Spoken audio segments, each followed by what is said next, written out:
In this video, I'm gonna walk you through every step I took to create this forest environment in Unreal Engine 5. So let's do it. You can download the project file of this video with all the shareable assets I used or created for this environment on my Patreon. I'll put the links in the description below. Base level. On the top left, click on File and click on New Level. Let's start with the basic level. So select it and click on Create.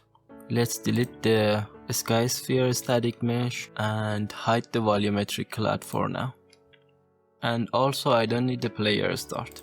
Let's also delete the floor. Click on Selection mode and go to the landscape mode. The default settings are fine. I'll just set the number of components to 6 by 6 and click on Create. For this environment, I won't edit the landscape.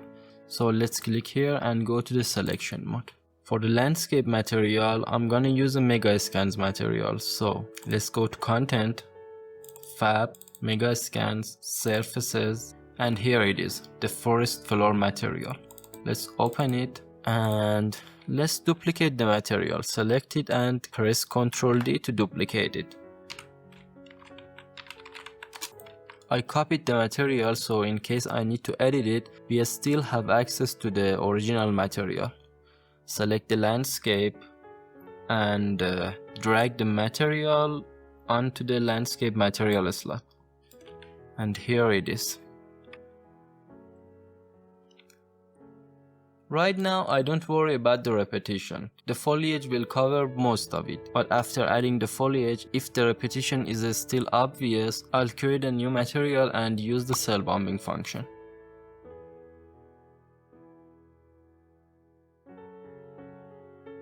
Click here to save the level and browse to where you want to save it. Name it and click on Save. PCG trees. Let's start building out the foliage. To add the foliage, I'm going to use the PCG plugin, so make sure it's enabled. Go to Plugins, search for PCG and make sure Procedural Content Generation Framework or PCG is enabled. After enabling it, you need to restart the project. So let's go to the project folder. Right click and under PCG create a new PCG graph. Let's name it and open it. Let's change the layout a little bit and press F10 while the viewport is enabled to make it full screen. I'll also delete the volumetric cloud for now. Let's start by adding the trees. Right click, search for landscape and add the get landscape data node. Drag out of it and search for surface sampler. While the node is selected, press D to enable debug and let's add the PCG graph to the level. And here it is. Here are our points. We'll be using this to add trees. First of all, because the landscape is not that large, I'll enable unbounded on the surface sampler. This way the points are not limited to the bounds of the PCG graph. Let's change the layout and drag the viewport to the other side. This way when I change the settings, you can better see how it affects the wall. So let's set the point extents to 50 by 50 and decrease the points per square meter to half. Okay, that's good. Add a density filter.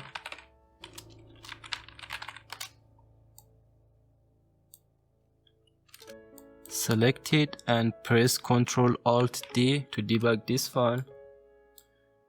And then drag out of it and add a static mesh spawner.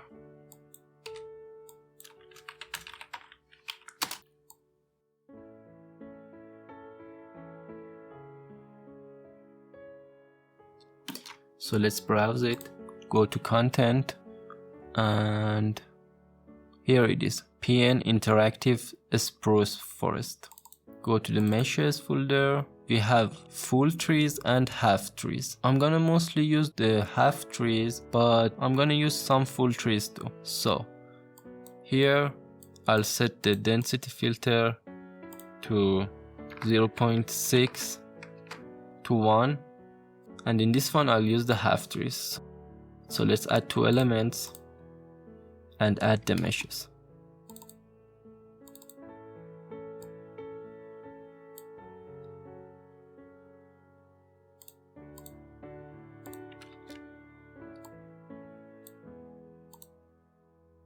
Let's add another density filter here.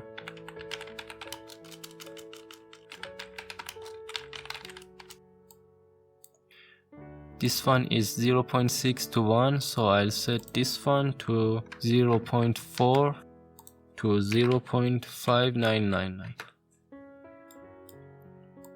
Add a static mesh spawner. Add 2 elements here. And let's go to the full meshes, high res, and add them.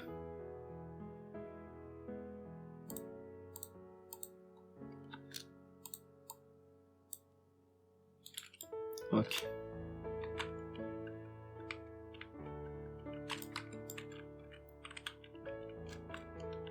Right now all the trees have the same transformation, so let's add some randomness to that too. Here, before the density filter nodes, let's right click and add a transform point. Press Ctrl and drag to connect it to here and connect it like this. Let's add some rotation randomness, so -3 to 3 in the X and Y axis rotation, and 360 degrees in the Z-axis rotation. Also, let's set the scale mean to 0.75 and the scale max to 1.3. Okay, that's better.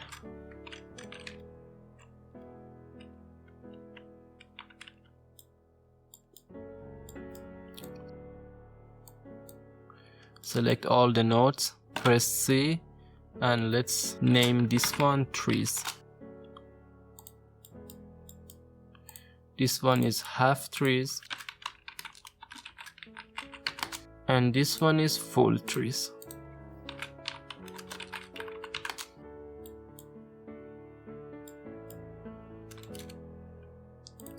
Save both the PCG and the level, and next let's add the ground foliage. PCG ground vegetation. So now let's add the ground foliage, but first let's hide the trees. So select these 2 nodes and press E to disable them. Okay. Again search for landscape, get the landscape data, drag out of it, search for surface, add the surface sampler, and press D to debug it.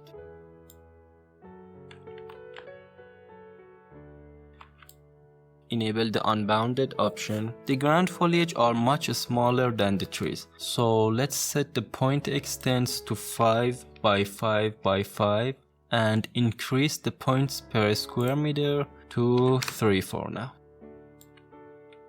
Okay, that's enough for now. Now I'm gonna edit the density. So drag out of here, search for a spatial, and add the spatial noise node. Press Ctrl Alt D to debug this one. First of all, let's set the transform scale to 20 by 20 and by 20 and increase the contrast to 2. Now we can see how it affects the points. Drag out of it, add a density filter node, and press Ctrl Alt D to debug this one. Okay. Again, I'll use another spatial noise node, so select it and press Ctrl D to duplicate it, connect it like this, debug this one, and in this one I'll set the transform, I'll set the scale to 30 by 30 by 30. Okay, that's good. Now the density of these points is between 0.5 and 1. So I'm gonna use 3 density filters to spawn 3 different foliage.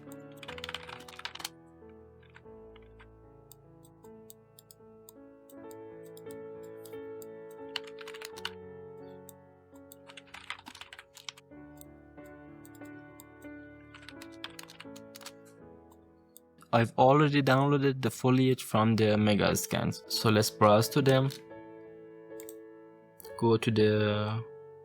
I've downloaded them from Fab, so let's go to the Fab folder, Megascans, plants. For the first one, I'll use billberry. So let's open it, and let's add 3 elements and add the meshes.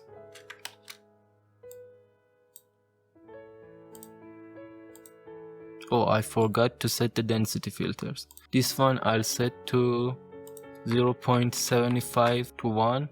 This one I'll set to 0.5 to 0.65. Let's set this one to 0.85 to 1. And this one I'll set from 0.65111 to 0.84999. That's it. Okay, now let's add the meshes.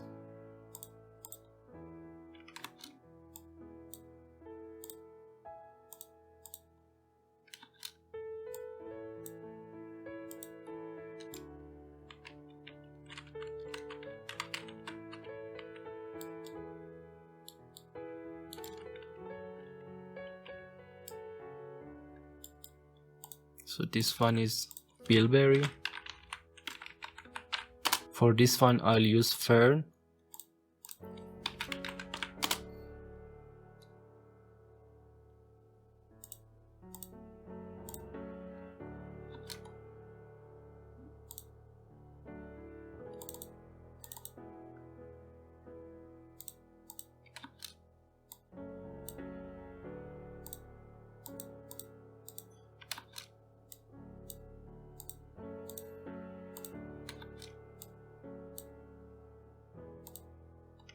And for this one I'll use wild grass.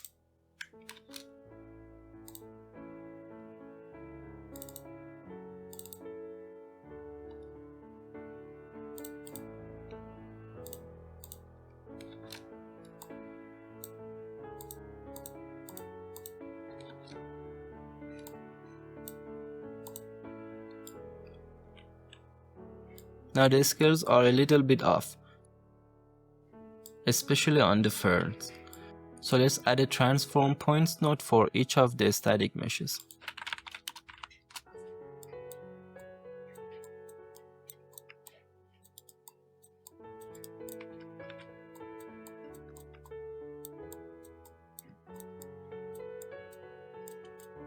Let's also name this one wild grass.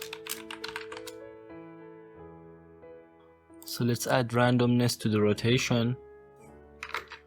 Let's select all of this.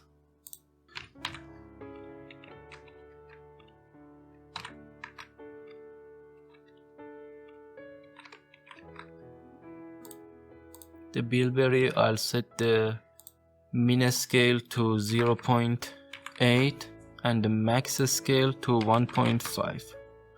For the fern, I'll set the min scale to 0.4 and the max scale to 0.7. And for the wild grass, I'll set the min scale to 1.3 and the max scale to 1.6. And I've made a mistake here. After using the spatial noise, the density of the points will be set to the range of 0 to 1 again. So here I'll set this one to 0.75. This one I'll set to 0 and 0.25. And this one I'll set to 0.25001 and 0.74999. Okay, that's better. Let's save it and also try increasing the surface sampler to something like 5. That's better. So here we use the density filter and set it to 0.5 to 1. We filter out half of the points here. So let's use the other half to spawn grass. Press Ctrl D to duplicate it, set it to invert filter and connect it like this. Press D to debug it, drag out of it and add a spatial noise. Debug this one. Let's set the scale to 50 by 50 by 50 and increase the contrast to 2.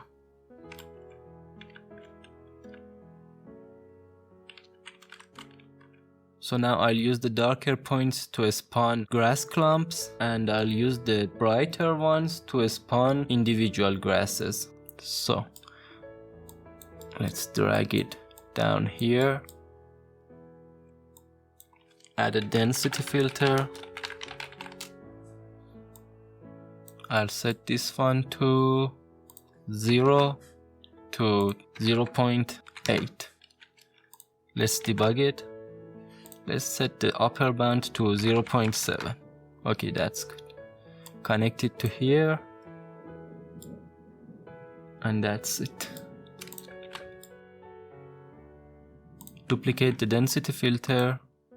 Connect it. And invert the filter. Duplicate these two nodes. And for the grasses,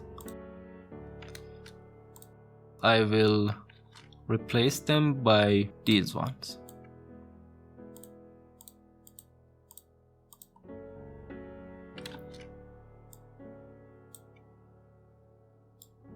Okay.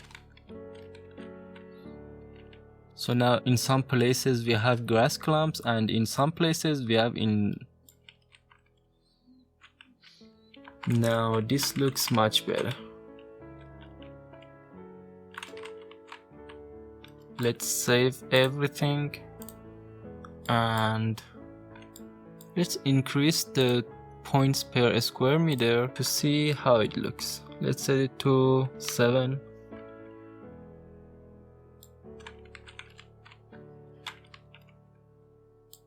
Or 8.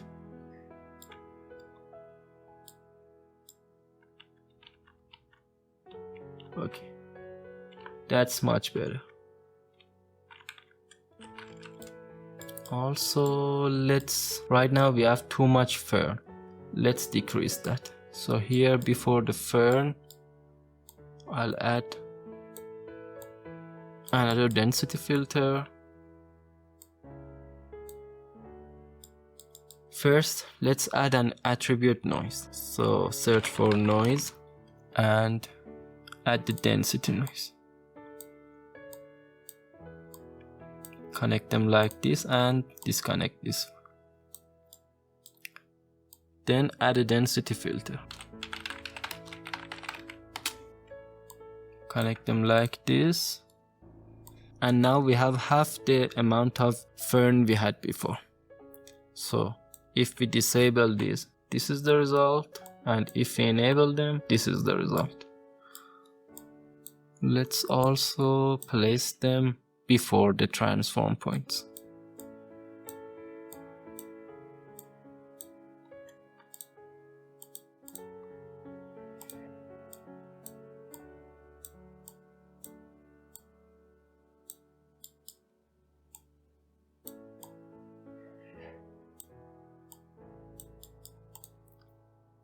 Here duplicate the density filter, invert the filter, connect them, and I'll use the second wild grass for this one.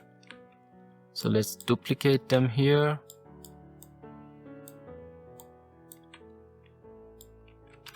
And now we have these individual grasses between the ferns. Let's also do the same for the billberry.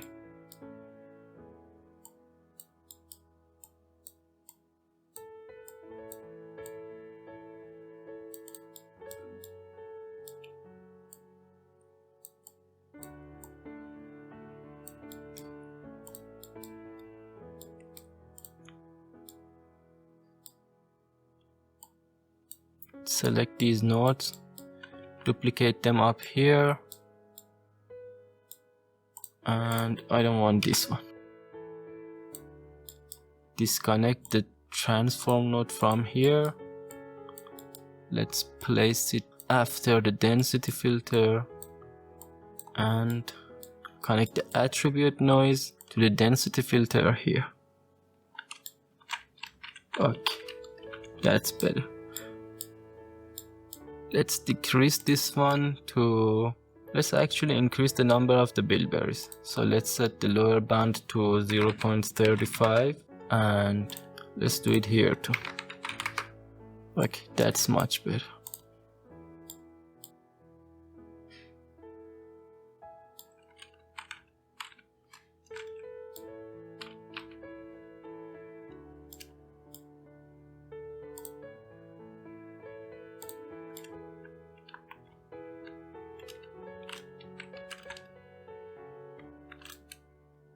Press Ctrl+Shift+S to save everything.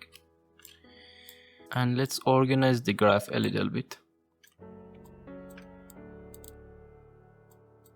Select all the nodes. Press C to add a comment. Name it ground vegetation. Enable the show bubble option. And that's it for now. Let's also enable the trees to see them all together.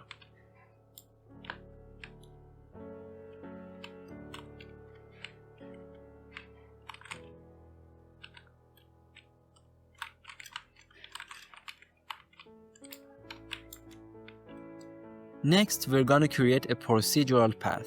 I'm gonna add foliage to the middle and the sides, then scatter twigs and decals to add realism. But before that, like this video and subscribe. Join my Patreon for early access to videos and exclusive assets, and join our Telegram and Discord communities to stay connected. All the links are in the description. Path.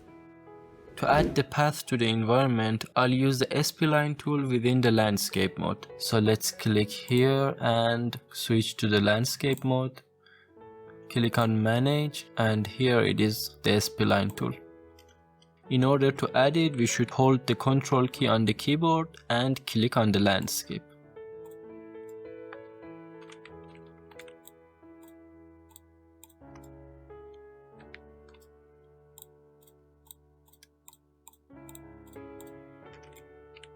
That's good enough.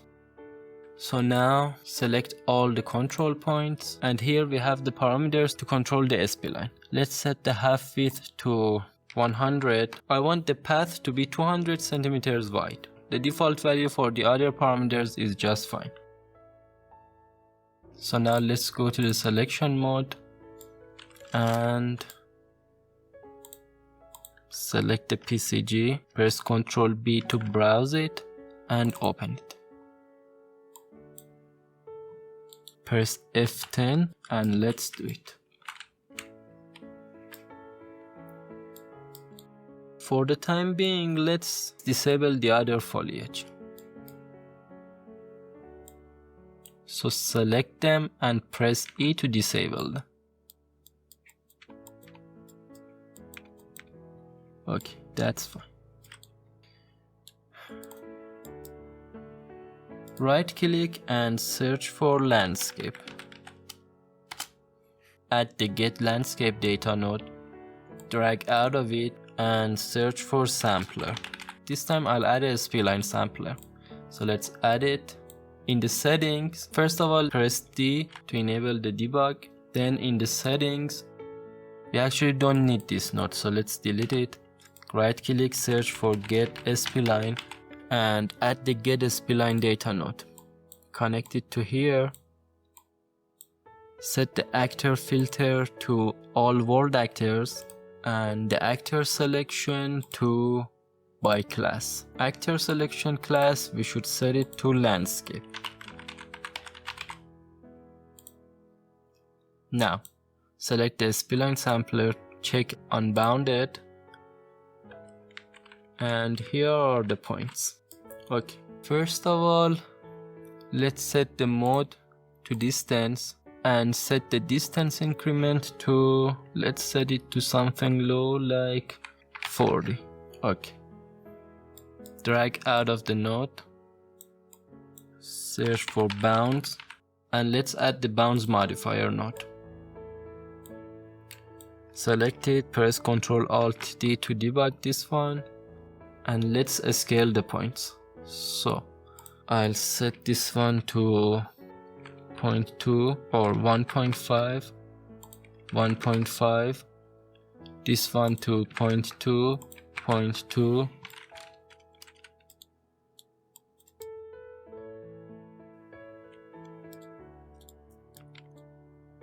I'll scale it until the width of the points and the width of the path are the same. So let's set it to 0.15, 0.1, 0.1 is good. Okay. That's good.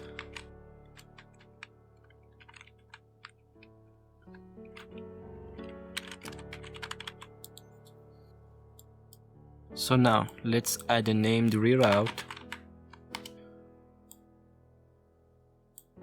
and press F2 and let's name it path. Let's also duplicate them. This one I'll set to 0.2 or 0.25. Let's rename this one path wide. Select them, press C. This one will be path. Okay. Now we have to remove the trees and the foliage that are on the path. So let's go here. Right click, search for difference. So this will be the source and the path will be the difference. Also make sure to set density function to binary. Let's enable the vegetation so we see how it works.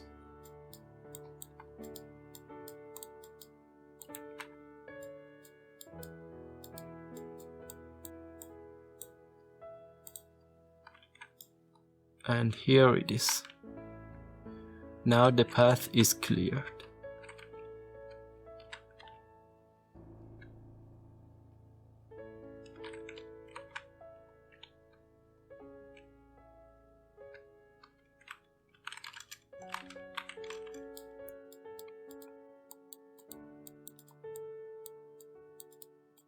Let's also do the same for the trees. So first enable them. To do that, select them and press E to enable them. Here, after the surface sampler, add a difference node. Let's duplicate the nodes from here. Select them, press Ctrl D to duplicate them, and let's connect them like this.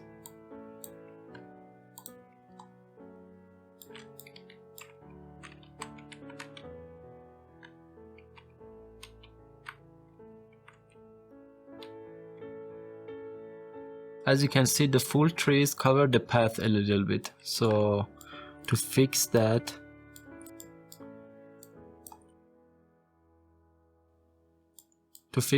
I'll use the path wide. So here, before the static mesh spawner of the full trees, let's make some room. Duplicate these nodes. Connect them like this. And for the difference, I'll use the path wide node. Disconnect this one, and that's fixed. Okay, great.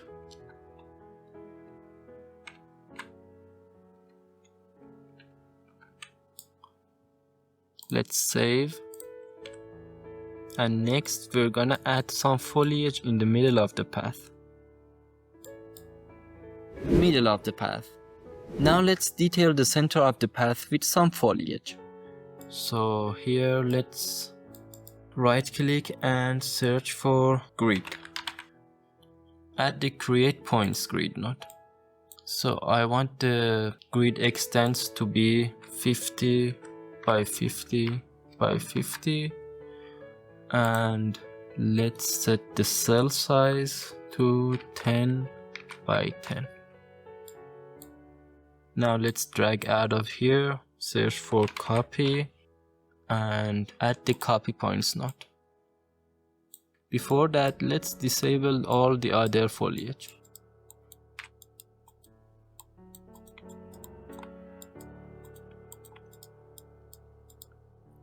Okay. Now the target will be the path. Select the copy points node, press D to debug it, and as you can see, the points are all over the place and it doesn't look good. So drag out of here and let's add a bounds modifier node and connect it like this. Let's disable this. For the bounds, I'll set them to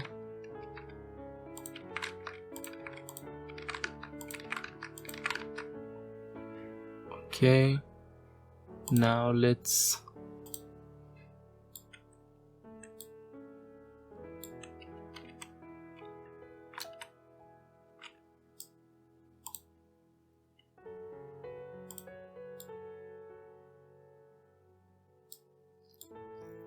actually we should add a transform points node before the path node. So let's add it. This is the way I found out to fix this issue. So select the transform points node and enable absolute scale. And now the points are where they're supposed to be. Here let's set the bounds max to 0.12. Okay, that's good.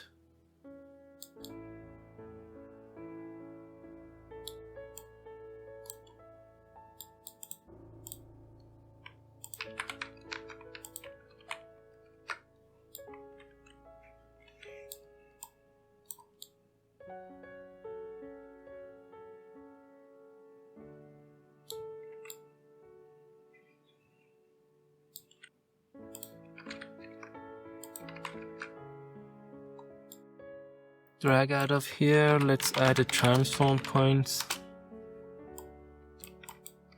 Debug this one and let's add some offset.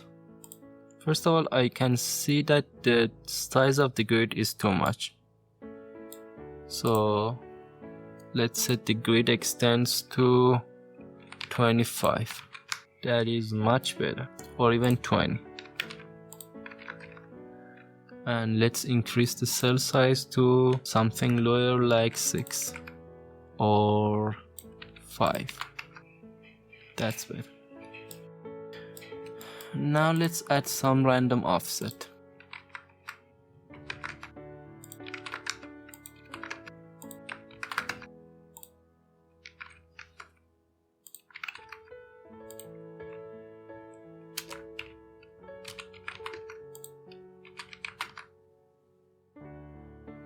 Let's add some random rotation and some random scale. Actually, let's add the rotation and the scale before adding the static meshes. Now, just in case, let's project all the points on the landscape.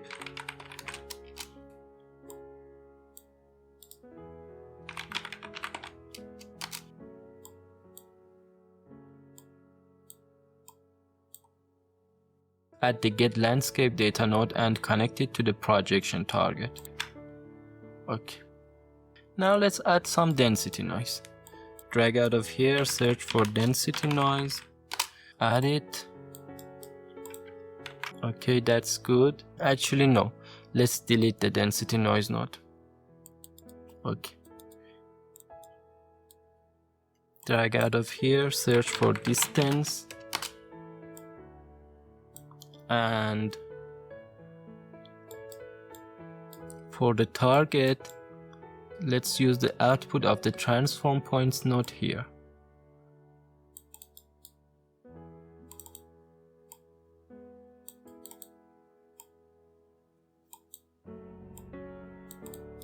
Okay. Now select the density node, enable set density, and set the maximum distance to 5 or 10. 20, that's better. 20 is good. Okay. Drag out of here now, search for a static mesh.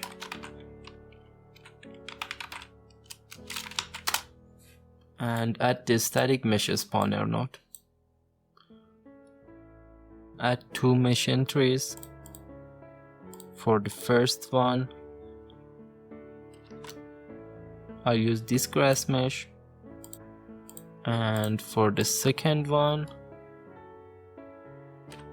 I'll use this grass mesh. Okay.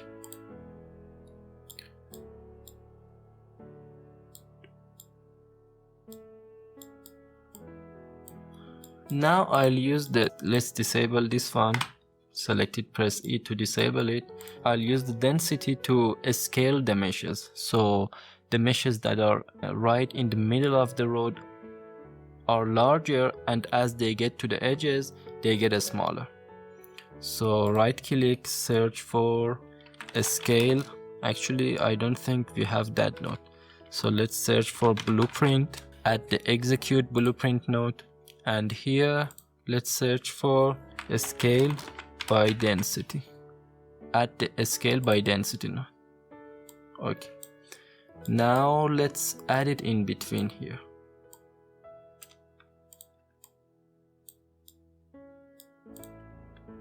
Now there's one other thing we should do, and that's the density of the points that are in the middle of the path are lower than the density of the points which are on the edges. So let's right click, search for remap, and let's actually delete this one. Right click, search for density remap, and add the density remap node. We should add it right before the scale by density node.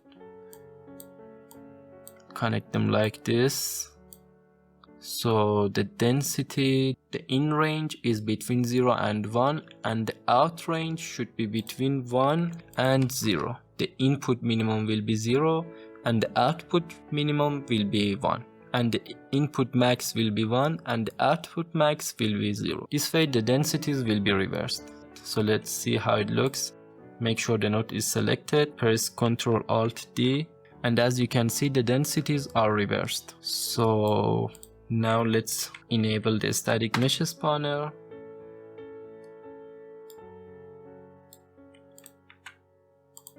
And why doesn't it work?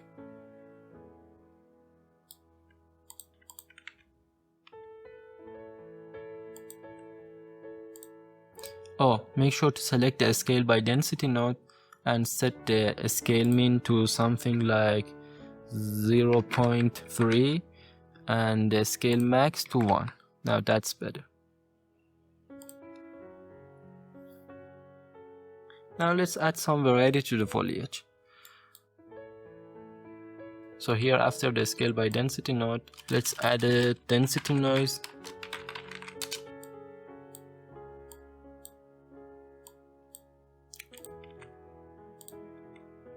Press D to debug it. And let's add a density filter.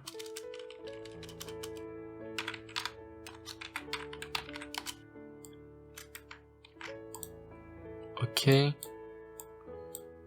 Now let's connect this one to here And let's duplicate the density filter, invert the filter, connect them like this, and add another static mesh spawner. In this one I'll use some of the individual grasses. So let's replace this one with this one, and the second one with this one. Connect it like this, and let's enable.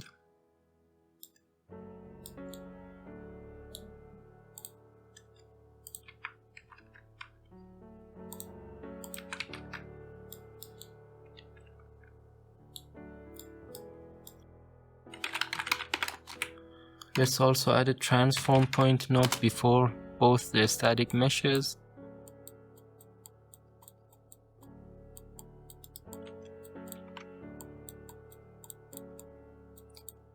Set the max rotation in the z-axis to 360. The scale min to 0.75 and a scale max to 1.2.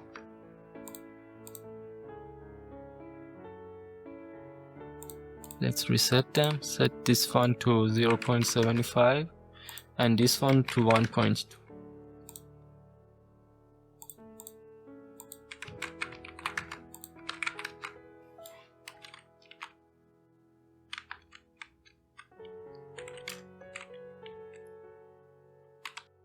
Now if you think it's too much, we can go back here, just disable this one.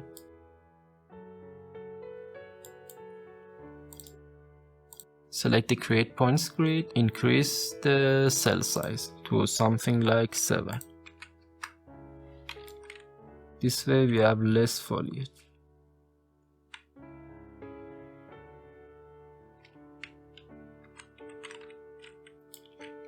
So let's save the PCG, select all these nodes, press C, let's name it middle of the path, enable show bubble, and let's also enable all the other foliages.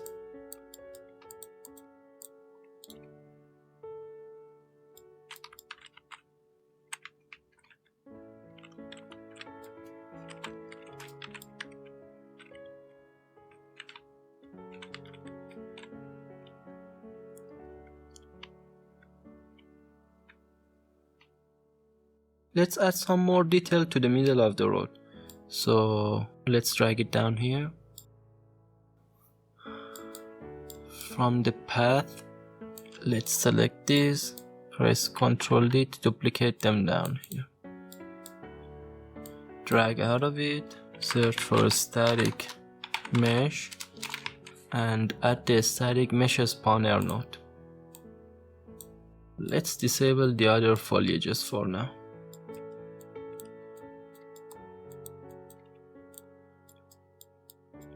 Okay. Add one mesh entry, and I'm gonna use this Megascans asset. Right now, as you can see, the scale is very wrong. So let's disable it.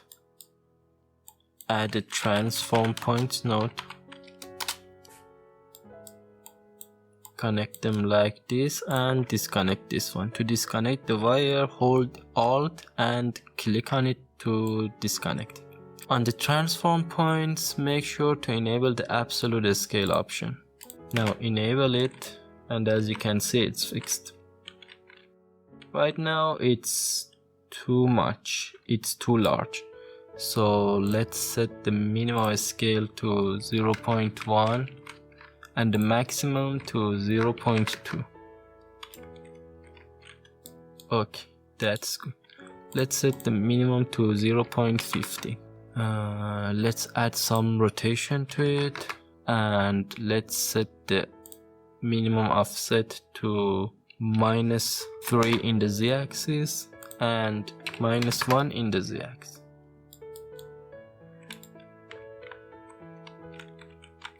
Let's increase the maximum scale to 25.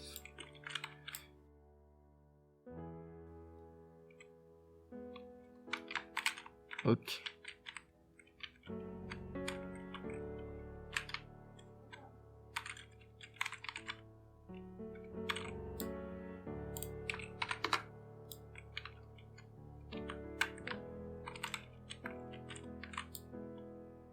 Now that's better.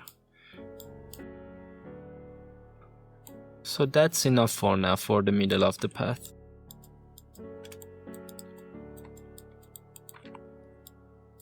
Save everything. And right now let's enable this. Let's enable the path. Right now, as you can see, the path is up to here, but it's removing the foliage up to here, and that's because of the steepness value. So let's select the spline sampler, and here let's search for steepness. Here it is, point steepness. If I set it to 0, this is the result. As you can see, more foliage are deleted, and if I set it to 1, now the foliage is right up to the edge of the path. So set this value as you wish. I'll actually set it to 0.5 for now.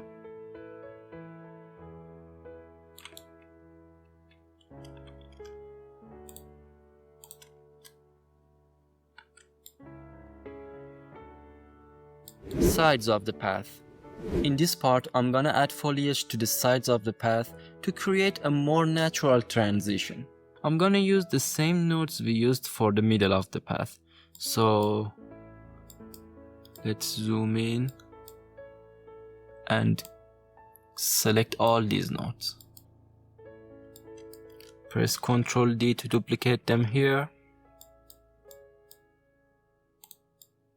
And we don't need the attribute remap node, so let's delete it.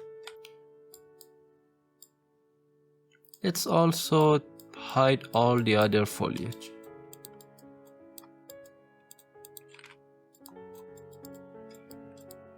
So now let's start with this one. Press T to debug it. Right now the points are right in the middle of the path, so before projecting them on the landscape, let's change the transform. I'm gonna use the offset parameters to move the points on the side of the path. So let's set the offset mean to 110, and let's also debug this one. Select it, press Ctrl Alt D to debug it, and let's set the offset max in the y-axis to 90. So let's set the mean to 90 and the max to 130. I think that's good enough. Let's set the offset mean to 100. Okay, that's good. Let's duplicate the transform node, connect it to here, and press Ctrl Alt D to debug this one. For this one, I'll set the offset mean to -100 and offset max to -130. Okay, that's good. Now we should merge these 2 points. So let's move this to make some room. Right click, search for merge, and select the merge points node. Connect them and connect this to the projection node. We don't need this. Now if I debug the projection node, we can see that we have points on both sides of the path. Now using the distance node, I will change their density based on their distance from the middle of the path. So let's debug this and set the maximum distance to 100. 150. Okay, now we're seeing something. Let's set it to 200. Actually 150 is good. Okay. Now let's add an density remap node. Debug this one. Set the... Let's actually check the minimum density of the points. So press A, and here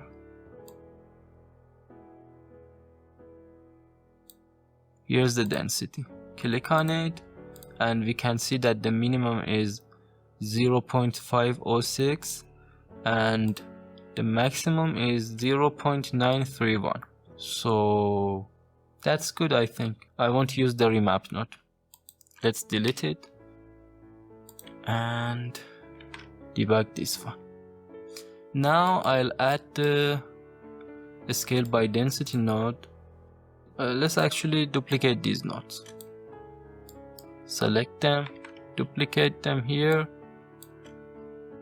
connect them like this, and here it is.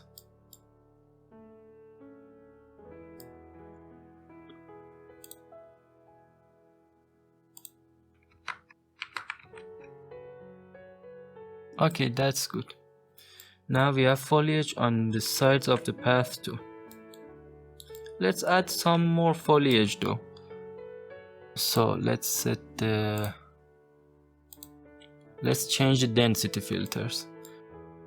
For the grass clumps, I'll set the lower bound to 0.8.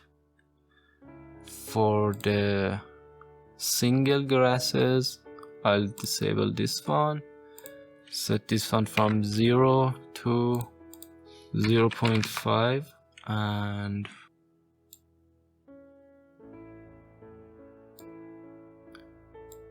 now let's duplicate the density filter. Let's set this one from 0.5001 to 0.7999, and for this one I'll add some ferns. So let's find the fern. Here it is. Select the nodes, press Ctrl D to duplicate them here, and press E to enable it. Now that's too much fern. Let's change the lower bound to 7. It's still too much. 8 to 85, 84.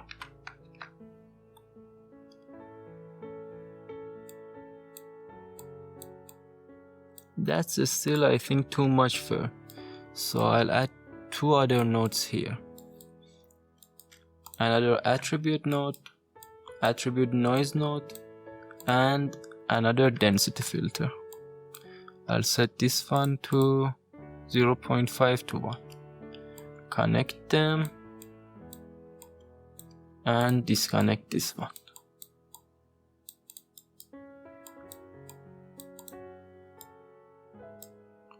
Now let's set this one to 0.8. Okay, it's not working. Why is it not working? Let's change the seed on this one to something else. That's much better. So that's why it wasn't working before, because their seeds were the same. I think that's enough. Let's increase this one to increase the lower bound of this one to 85 and the upper bound of this one to 0.7999. Let's also add some more offset to this one. So let's set the offset mean. 0 is fine. Offset max, let's set it to 10. Offset max to 0 and offset mean to -10. Actually, I think we should do it between 10 and -10.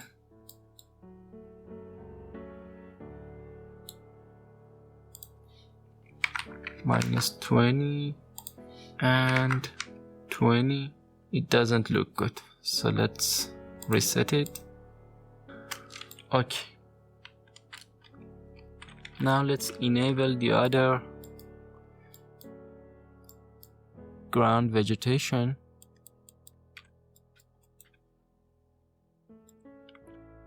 Now as you can see, there's a line between the ground vegetation and the vegetation on the side of the path. So we can change the steepness of these points to control where they end. So let's go to the path section of the PCG and decrease the point steepness to 0.3. Let's set it to 0. Okay, let's set it to 0.75 and that's good. That's good enough. Now let's add some stones on the side of the road. Select these nodes, press Ctrl D to duplicate them, and for this one I'll change the grid extents to, let's set it to 7 by 7. Press D. Let's hide the other foliages.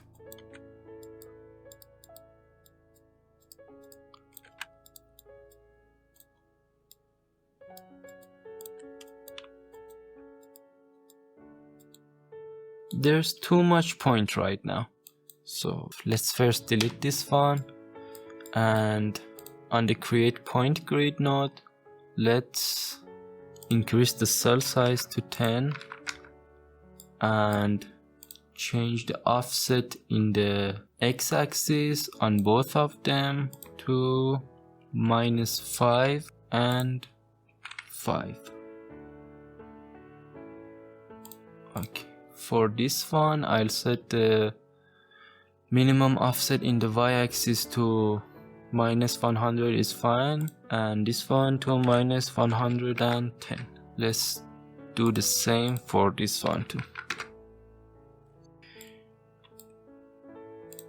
Now here let's duplicate these nodes, the stone nodes from the middle of the path.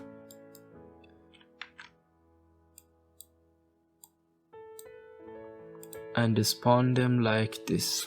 Now we can change the offset settings on these nodes to make them look better. So let's set the offset mean to 120 and the offset -130.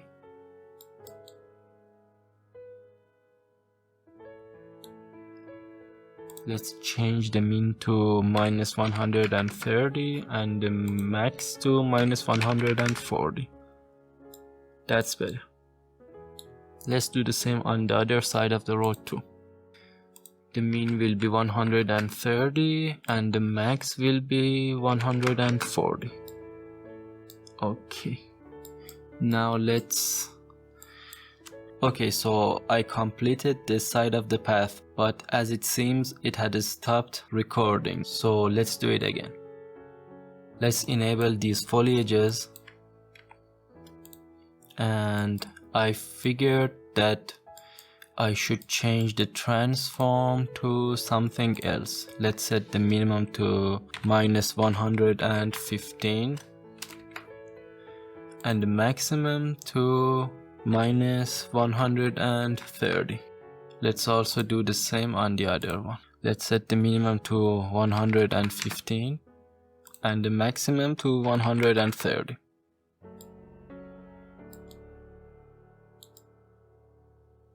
Or let's set it to 125. Okay, I figured that the stones in the middle of the path are too large, so let's change their scale to something lower, like let's set the minimum to 0.1 and the maximum to 0.2. Let's also set the offset mean to minus 2.5. That's better. Another thing I did is that I changed the density filter values for the grass clumps and the grass singles in the middle of the path. So let's set this one to 0.85 on both of them. That's good. Let's also add some offset variations to the single wild grasses. So let's set the offset min to minus 20 and the offset max to 20. Let's also add some offset in the x-axis.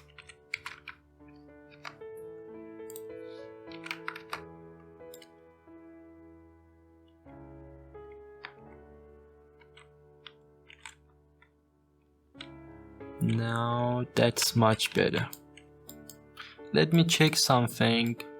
What happens if I change the density filter values for the grasses on this side of the path? Let's change the fern values to 0.85 and 0.8999.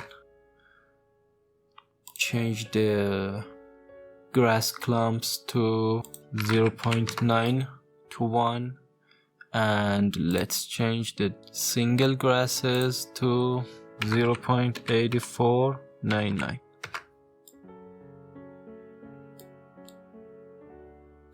Okay, that's better. Let's also do something else here. Let's duplicate the transform node for the single grasses, and in this one I'll change the offset in the y-axis to minus 10 to 10 and the offset mean to minus 10 to 10. Let's merge these nodes. I don't want that. Let's merge points. Okay. And connect it to the static mesh spawner of the single wild grasses. Now what happens if I disable this? So let's do something else. Let's change the offset mean to minus 20 to 20 in the y-axis, or minus 50 to 50. Okay. We can see that the points on the right side of the path move a lot more than the points on the left side of the path. So that's a problem. Let's see if I can fix that. Let's first delete these nodes.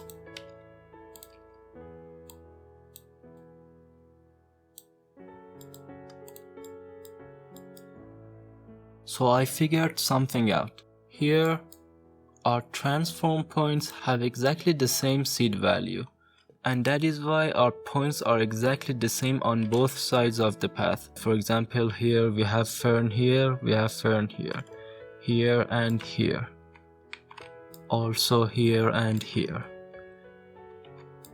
and here, here, here, and as it goes. That's an issue. And I'm sure it's the same for the grass too. So let's change the seed on one of them.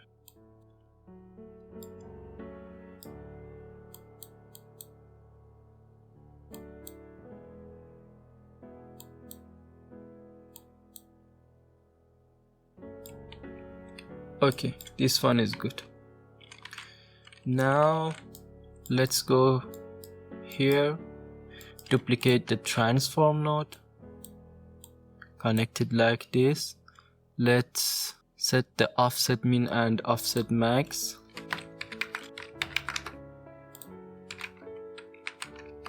and let's merge these two,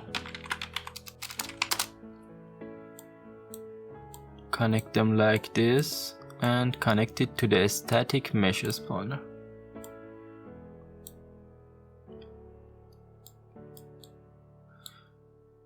Let's change the offset min and max in the y-axis to -30 and 30. Actually, let's not merge these two. I'm gonna use the same transform points now. Let's set the offset min to -20 and 20 in the y-axis. -30 and 30, 40. Let's also decrease the amount of the offset in the middle of the path. So here it is, the wild grass singles. Let's change this one to -15 and 15, or -12 and 12.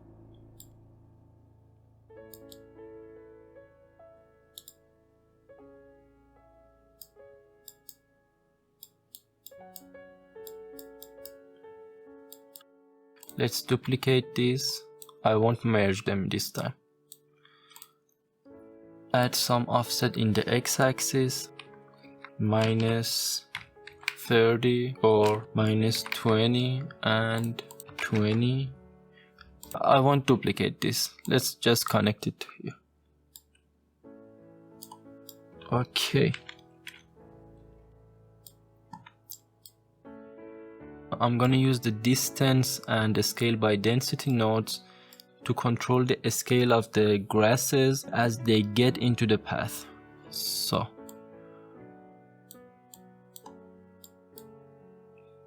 let's add the distance node.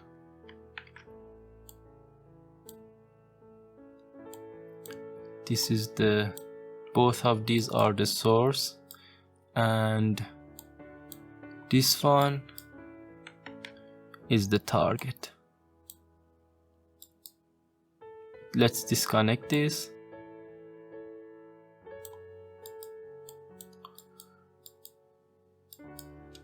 Add the scale by density node here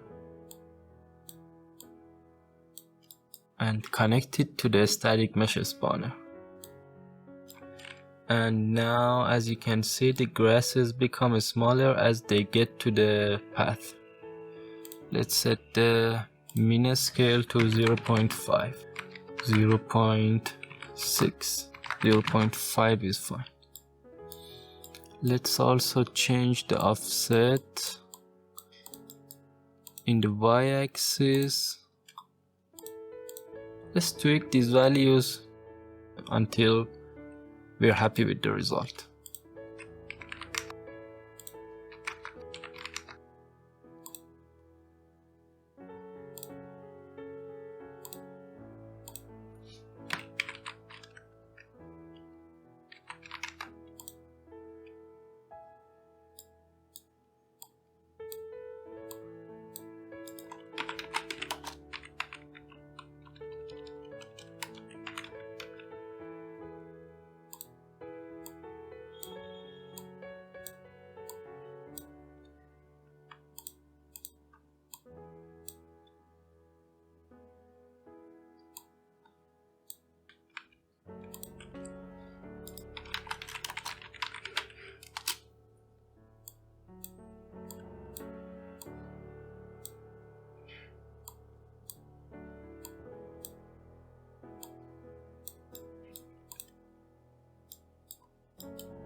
So as you can see, I added a merge points after the two transform points and then connected it to the distance node.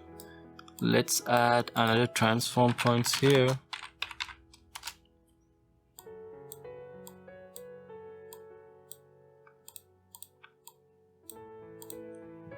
And add some variation to the offset in the y-axis.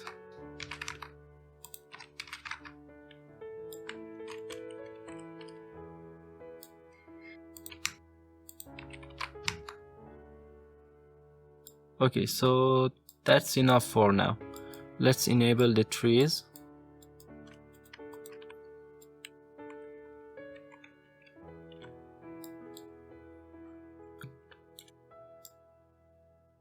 In the next section, I'm gonna add some twigs to the path. Twigs. So now let's add some twigs to the middle and the sides of the path. So first of all, let's select these nodes, press C to add a comment, and I'll name these ones side of the path. And let's enable show bubble when zoomed. For the twigs, I'm gonna use the points we used for the single wild grasses. So for example here, right after scale by density, let's drag out of it, search for a static mesh spawner, and first of all let's hide the trees and the ground vegetation. Okay, that's better. Now I've already downloaded the twigs, so let's go to content, search for fab, Megascans 3D, and this is the one I've downloaded, wooden sticks and twigs. So let's add 5 elements.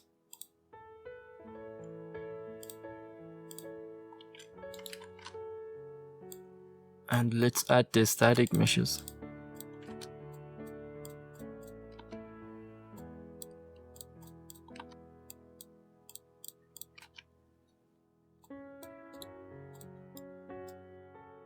And as you can see, the twigs are too small.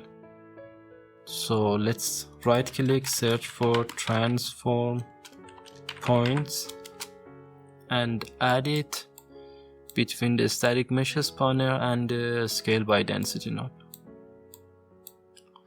Disconnect this one.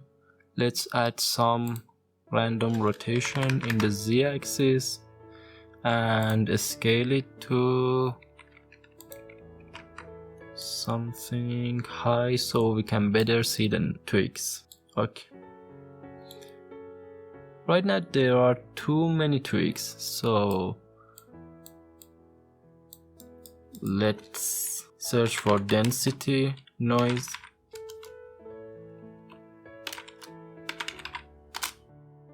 put it here, search for density, filter,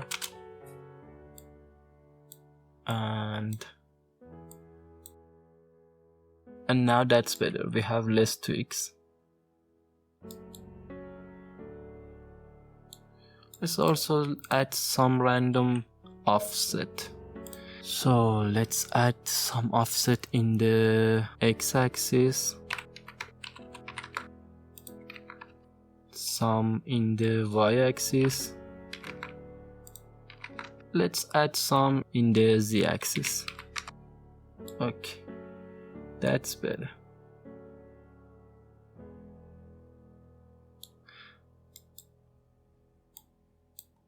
Let's name it twigs. Select all these nodes and let's duplicate them here. Press Ctrl D to duplicate them here.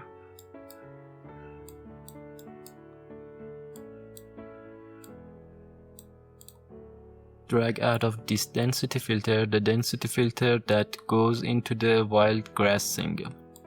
Let's connect it, and now we have twigs in the middle of the path too. So let's decrease the scale a little bit to something like 1.5 to 3. That's better. And let's add some more offset.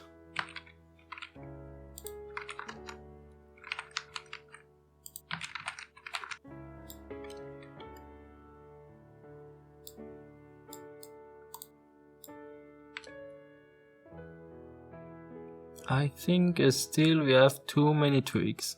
So in this one I'll set the lower band of the density filter to 0.8 or 0.7, and let's change this one to 0.7 to 0.8.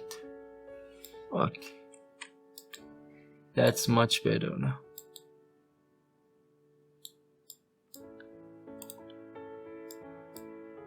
Save it, and let's unhide the ground foliage and the trees.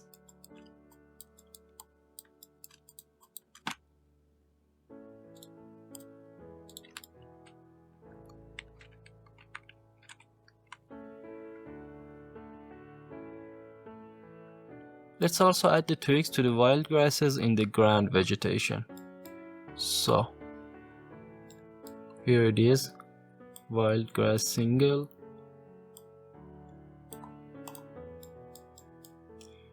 Let's select these, duplicate them here, connect them like this. Also, let's duplicate them down here, connect them like this, and let's also duplicate them down here and connect them like this.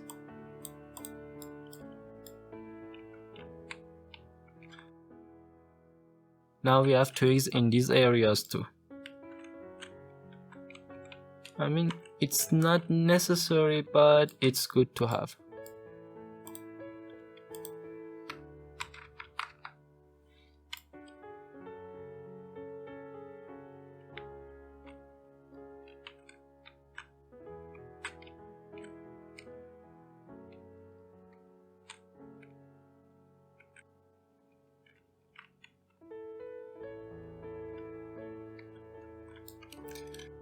Let's save everything. So I went ahead and downloaded some spruce twigs. Let's replace them with the twigs we scattered on the landscape. So let's go here, find the twig. First of all, I've downloaded 4 spruce branches.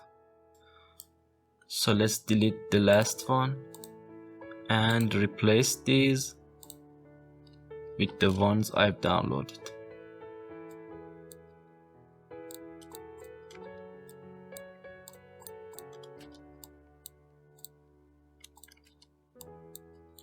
We also need to change the scale. So let's go to the transform points node and set the scale mean to 0.25 and the scale max to 0.55.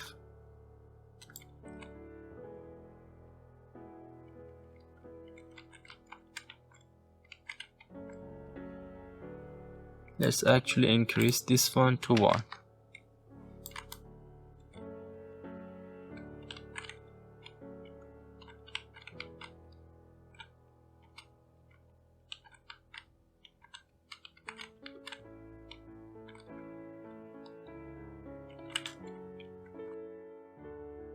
Now let's select these 2 nodes and duplicate them all the other places we have added twigs.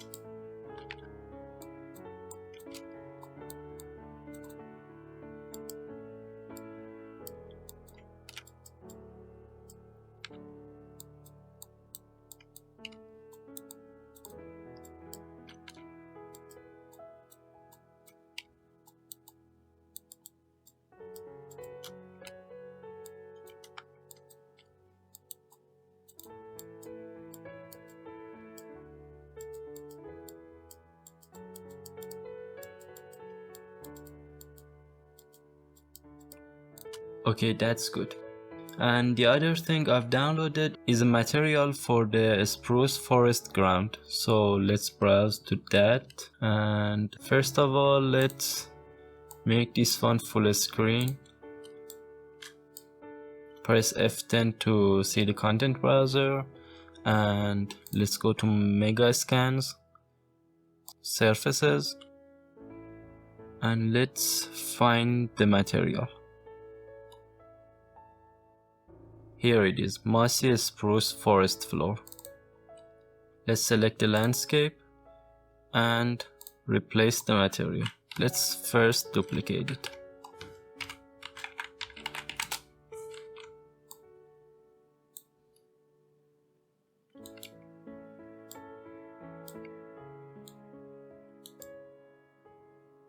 This one I think looks better. Let's press G to hide the grid. It looks better.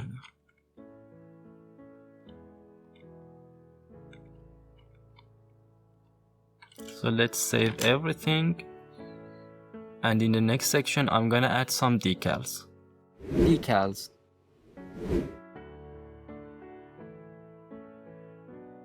First of all, we should disable receiving decal on all of these meshes that are spawned within the PCG, except for the stones on the side and the middle of the path. So let's select all of the static mesh spawners.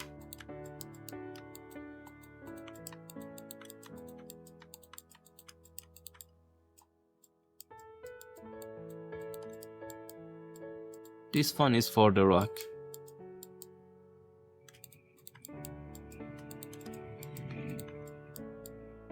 This one is also for the rocks. So in the details, let's search for decal. Okay, I think we should do them one by one. So let's spend some time and do it.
So let's save it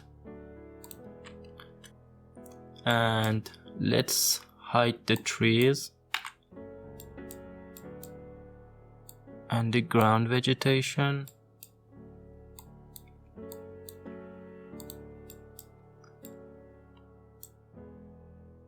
And the vegetation in the middle and the side of the path.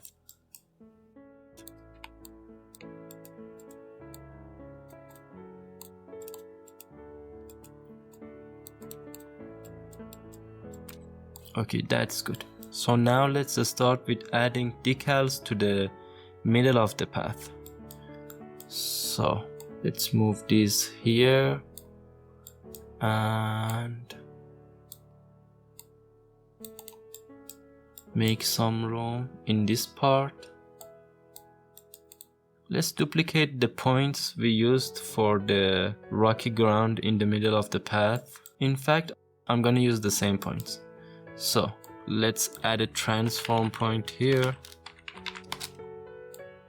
Press D to debug it.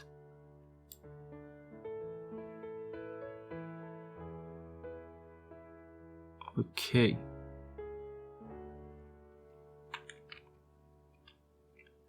I don't see the points, so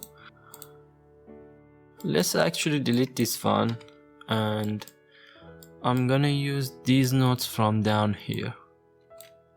So select them, press Ctrl D to duplicate them here, and let's press D so we can see them. And here are the points. Let's add a transform points node and add some randomness to the offset, rotation, and I'll tweak the scale after adding the decals. So let's drag out of this, search for a spawn actor, and here's the node we're gonna use to spawn the decals. Set the template actor class to decal actor and enable allow template actor editing, and here it is, template actor, under decal, decal, and again decal. Now we can add our decal. So let's go to content, Megascans, decals, and I'm gonna use these pine decals and these road decals. So let's start with the road decal. Drag it into here like this, and right now it's too large. Let's select the transform point node and set the scale min to 0.1 and the scale max to 0.2. Let's scale it to 0.2 and 0.4, or 0.15 and 0.35. That's better. Now let's add the same decal on the sides of the road. So here, select these nodes, press Ctrl D to duplicate them. And there's one thing I noticed. I think that the seed value of both sides of the path for the rock are the same, and that's why they look the same. So let's go here and change this one to something else.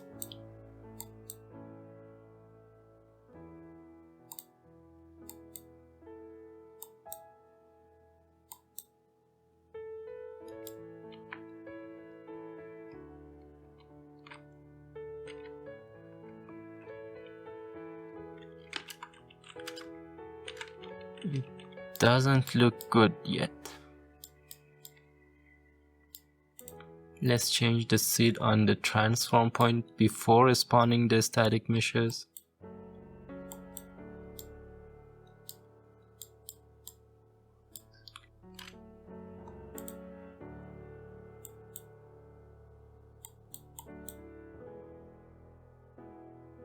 Actually, let's change the scale in these transform points to something like 0.9 to 1.1.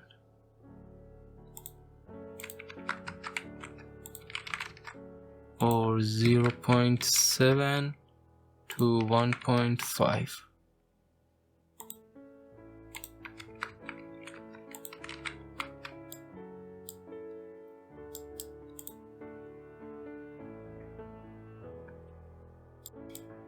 Let's also add some rotation variation here.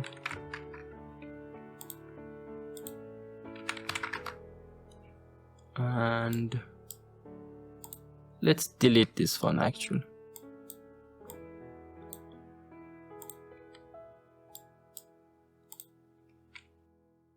Let's set this one to 0.15 to 0.25. And this one also to 0.15, so 0.25. Add some offset in the z-axis, -1 and -3. -1 and -3. Why doesn't it move?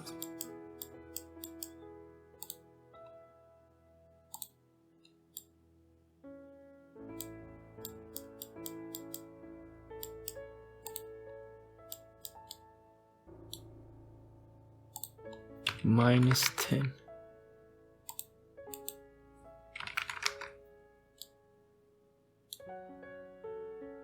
Let's set it to 0 on both of them.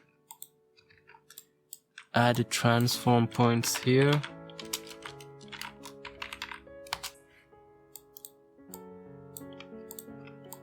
And I'm gonna add the variation in here.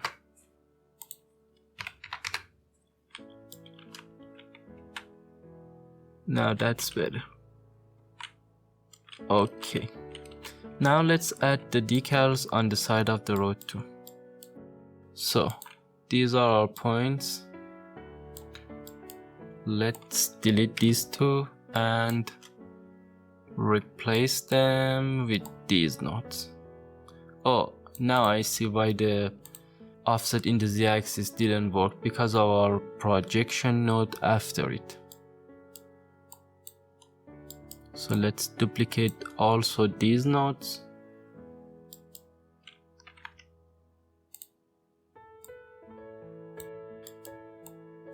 For the decals, I don't want this transform, but let's delete it. Connect them like this.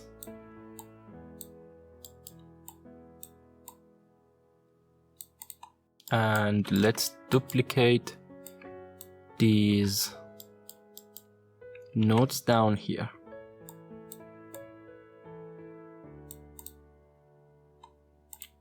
Okay.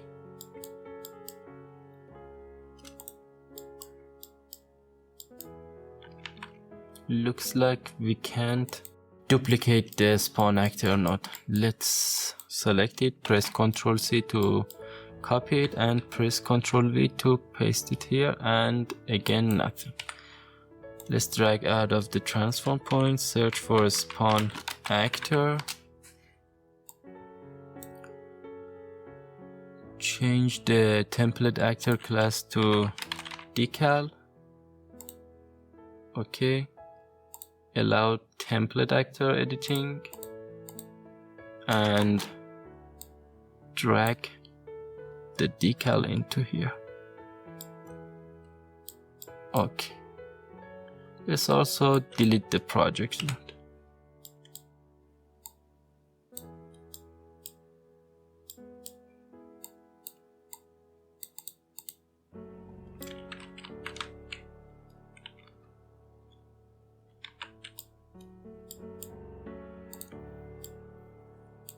Why don't we see the decals? Let's bypass the merge and just use one of the sides. Oh, the scale is too little here, and we have tweaked the scale here. So let's set the scale to 1 on both of these, and then connect them like this.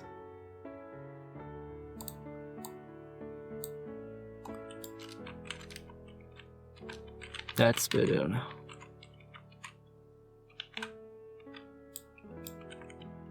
Okay. Now this one is road debris decal. So let's name it road debris decal.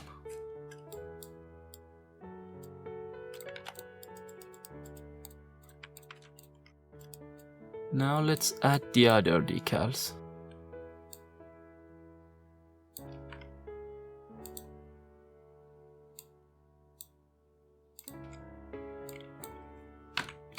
Add a spawn actor.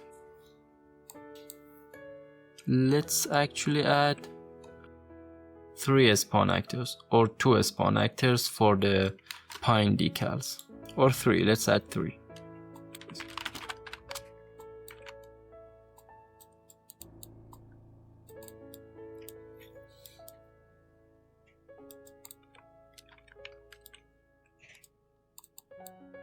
Select all of them, set the, actually let's duplicate them down here too.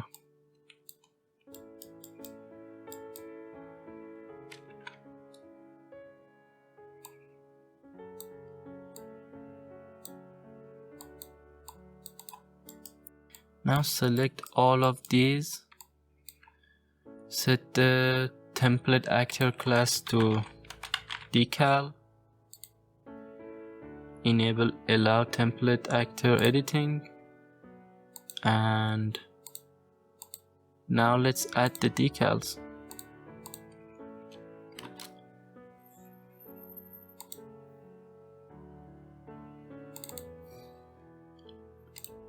For the first one, I'm gonna add this one. For the second one, I'm gonna add this one. And for the third one, I'm gonna add this one. Now let's go here. For the first one, I'm gonna add this. For the second one, I'm gonna add this, and for the third one, I'm gonna add this.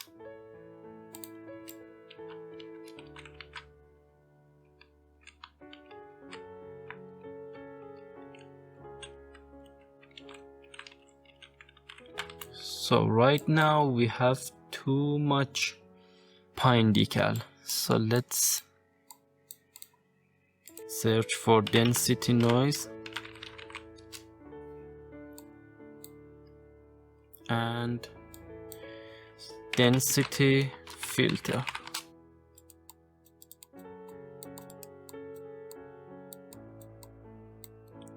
So let's duplicate this and duplicate this again.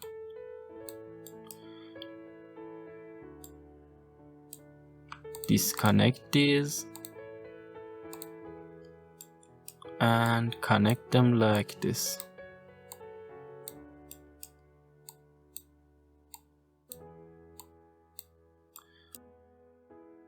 Let's also change the seed on each of these attribute noise nodes.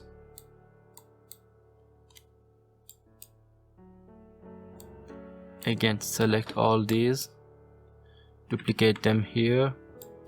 Let's move the spawn actors here, disconnect them. Let's first save everything in case it crashes.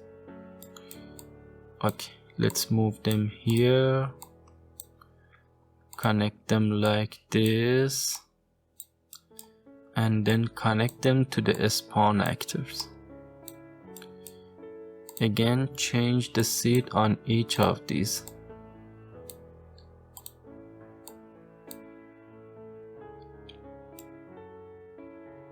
Now this looks much better. Now we can select the density filters and set the lower bound to something like 0.8. Now we have less pine decals, and if we set them to something like 0.2, now we have more. So let's set it to 0.65. I think that would be a good value.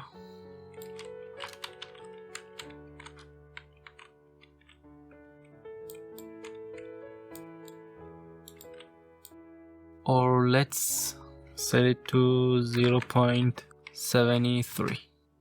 As you can see, some of the decals have sharp edges, so let's edit them. Here, let's add them to an empty space.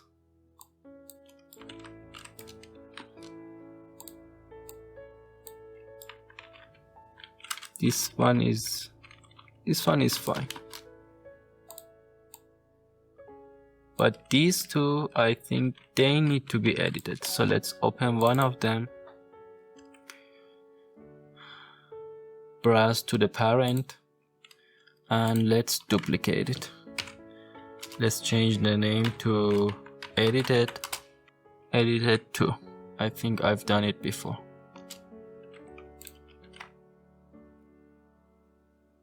This one is the edited one. So let's open it, and here, before connecting the nodes to the opacity input, let's multiply it by radial gradient. So right click, search for radial gradient. I'm going to use this one, radial gradient exponential.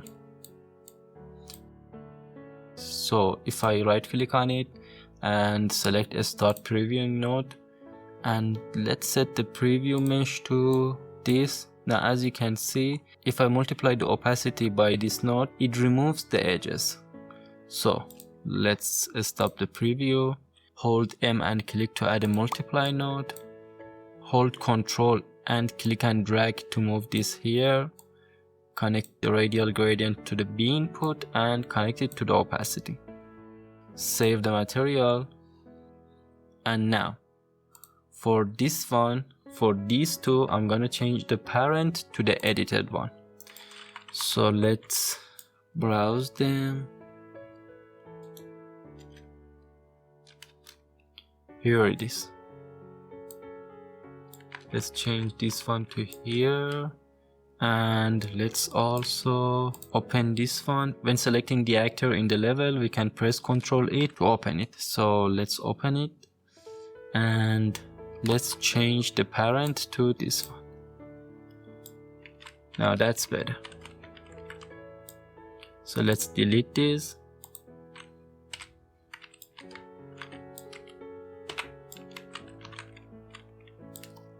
And in the PCG, let's set the lower bound to something like 0.6. And let's change the scale max to, on both of them, let's change it to 0.6 or 0.5. That's good. So let's save everything, and let's unhide all the other foliages. I want to see how it looks.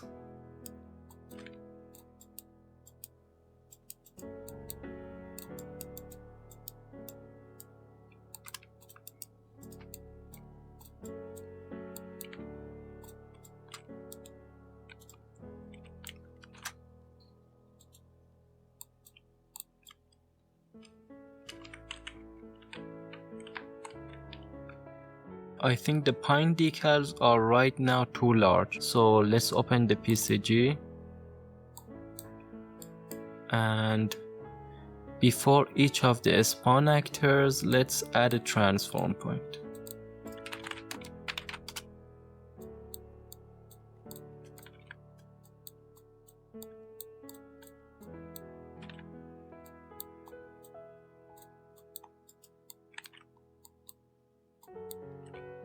Select all the nodes, press Q on the keyboard, and they will be aligned horizontally.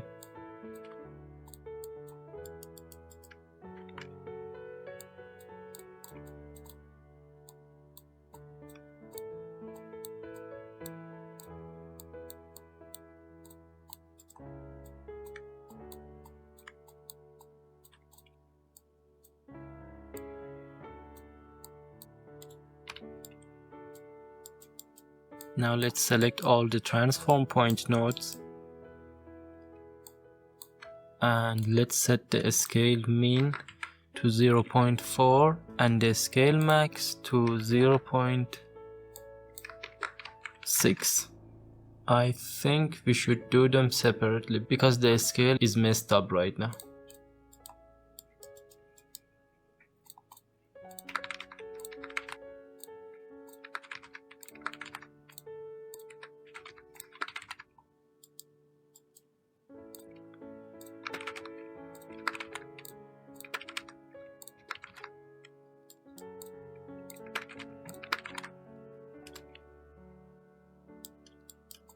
Let's select the density filters and set the lower bound to something like 0.3.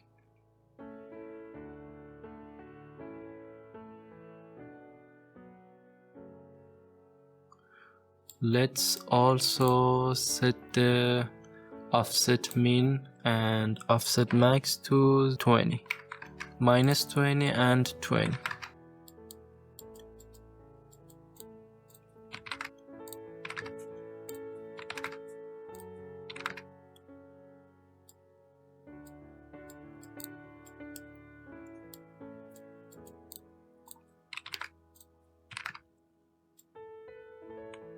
Okay, now I think it's better.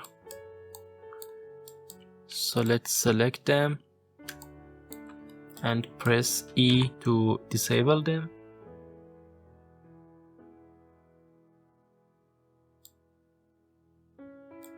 And again press E to enable them. Actually, we can do that from the word outliner. So let's hide the PCG generated actors and then unhide it.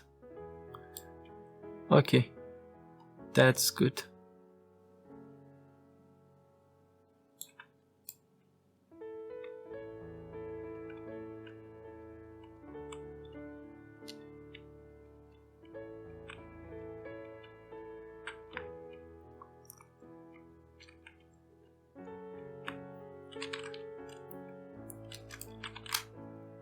Addressing issues. Let's quickly address some common issues you may run into when using hardware ray tracing. These are the two issues you will probably encounter too. This one is caused because of ray tracing and world position offset, and this one is caused because of ray tracing and nanite. So for this one, let's press F10.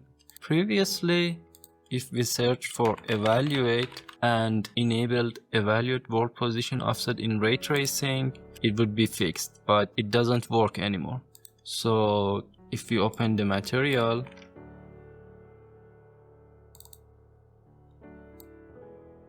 and in the details search for wind and disable the wind animation, it will go away, but then we won't have the wind. We could also select the directional light and search for ray tracing and disable it, but it depends on what you want to do. If you don't want to use it, it's okay, and if you want to use it, then I would disable the wind animation. So let's do that.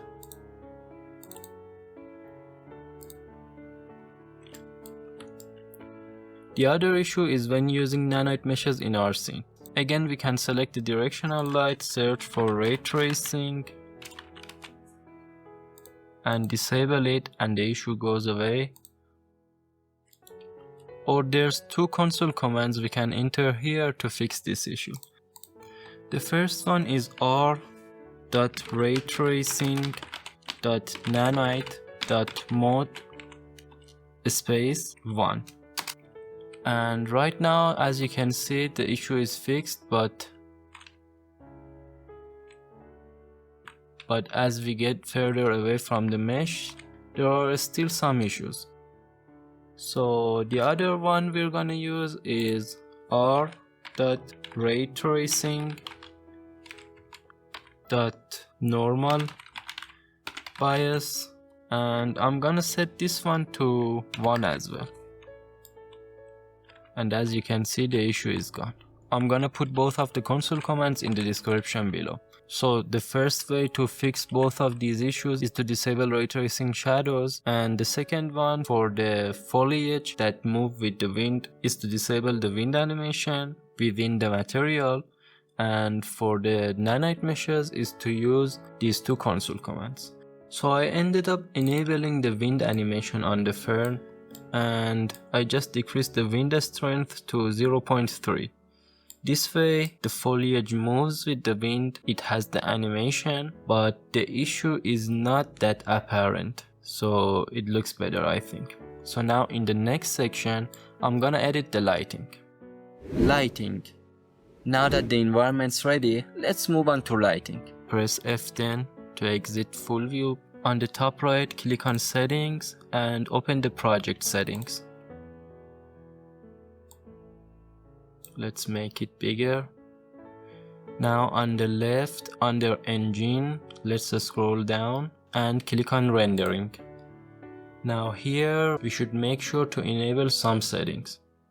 Dynamic global illumination method should be set to lumen, reflections should be set to lumen, and I've enabled use hardware ray tracing when available, and ray lighting mode right now is set to surface cache. I won't change it. I've also enabled ray trace shadows, and shadow map method is set to virtual shadow maps. Support hardware ray tracing is enabled. I want to use path tracing, but it's enabled also. And that's about it. That's my rendering settings in the project settings. So let's close this and let's delete these lights. I'm gonna use HDRI as the skylight. So in the settings, plugins, let's search for HDRI and make sure HDRI backdrop is turned on. You may need to reset your project. So let's start by adding the HDRI backdrop. From up here, click on quickly add to the project, search for HDRI and let's add it to the level. Place it here, move it down, and I won't need the levels tab. Let's close it. Set the size to something high like 2000 and the intensity to something like 150. Let's also change the cube map to something else.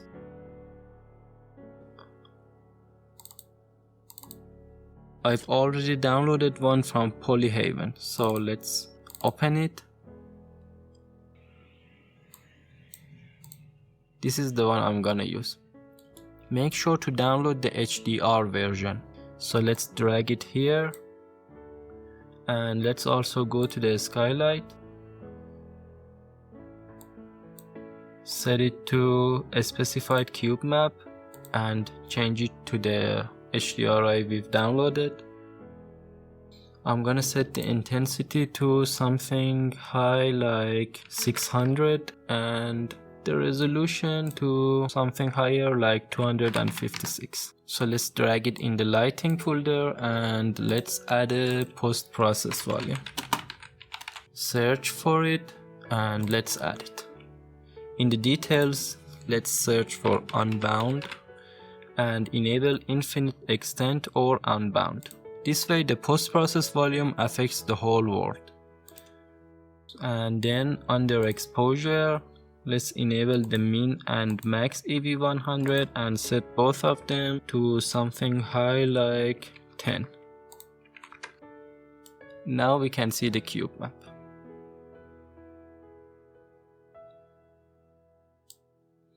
Let's drag it to the lighting folder and now let's add a directional light.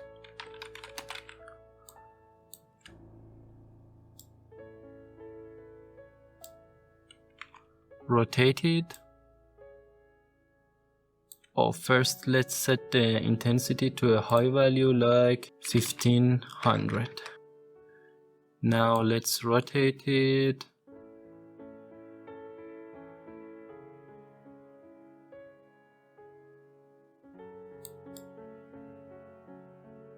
The sun is about here, so let's press G to see the sun and let's rotate it like this and this, and then let's increase the source angle to something higher like 20. This way we are gonna have softer shadows. So this is when it's 0 and this is when it's 20.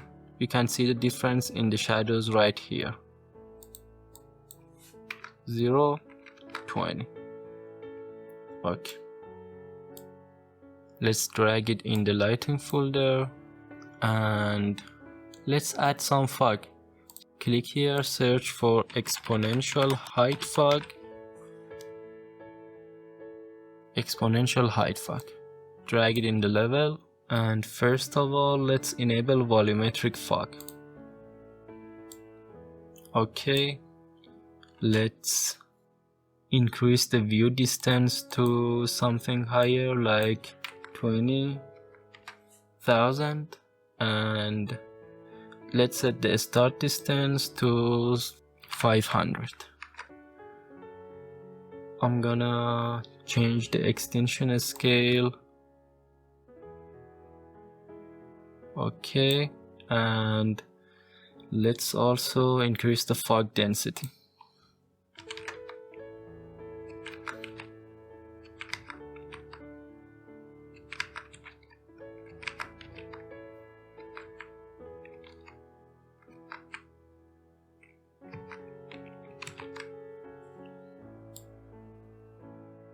Okay, so I have two references for my lighting. One is this one and the other one is this one.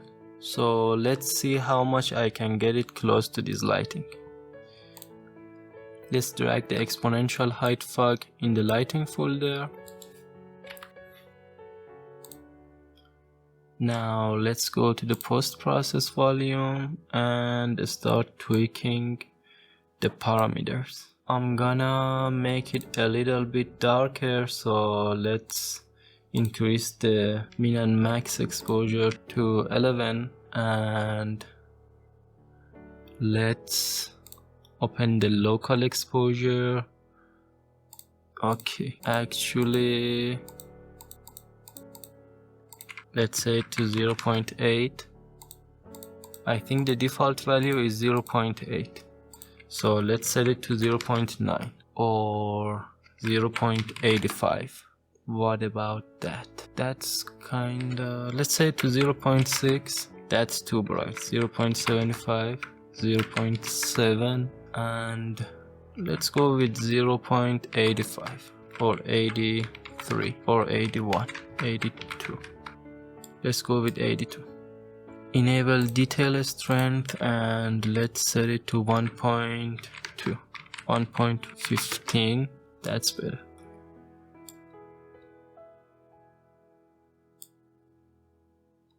Okay. Now let's go to color grading and let's change the temperature to something lower like 5500 or 5800. 5700. That's good. Now let's go to the midtones, enable gain, and let's add some more blue to it.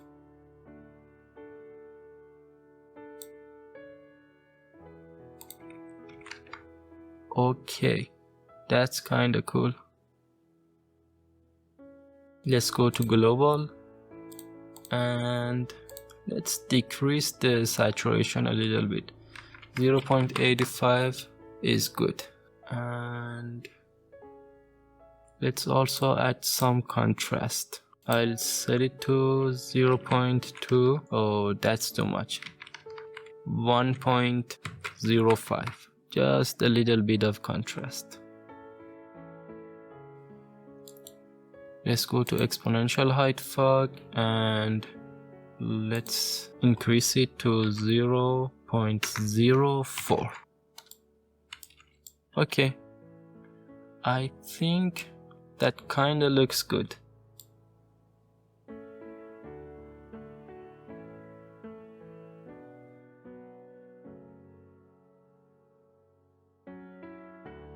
Now I'm not a lighting artist, so this is just what I think looks good for this environment and based on my reference.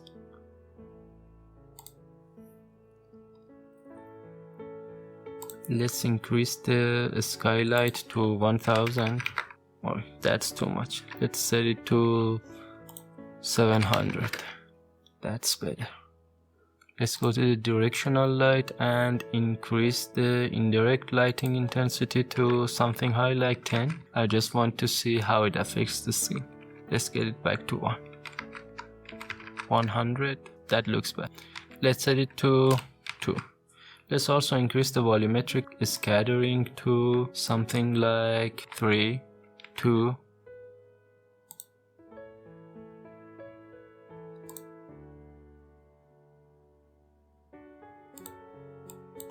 2.5. 2 looks fine. Okay.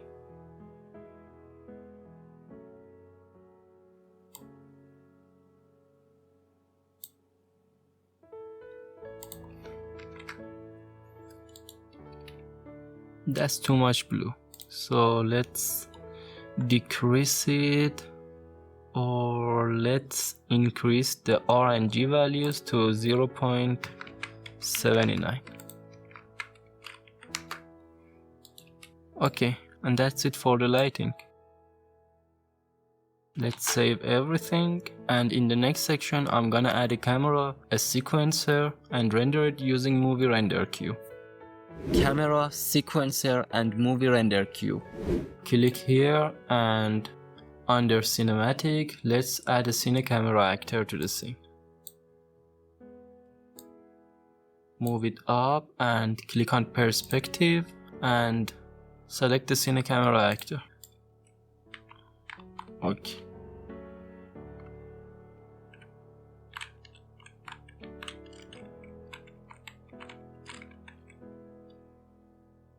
Let's move around the scene until we see something that looks good.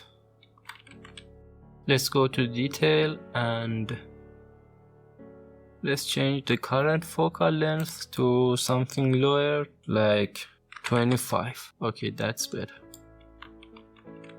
Let's also change the current aperture to something higher, like 22. Let's create a new folder, name it sequence, open it, right click in the content browser, under animation or under cinematics, let's add a level sequence. Let's name it env8 underline sequence underline 1, and let's open it. Drag it next to the content browser, and let's also drag the cine camera actor in the sequencer. Now we can animate the location of the cine camera actor. So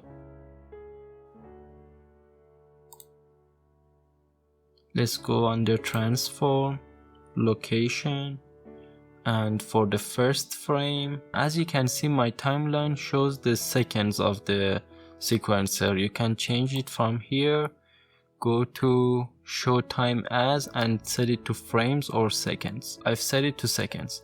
Also make sure to set it to 24 or 30 FPS. I'm gonna set it to 24 FPS, and 5 seconds I think is good.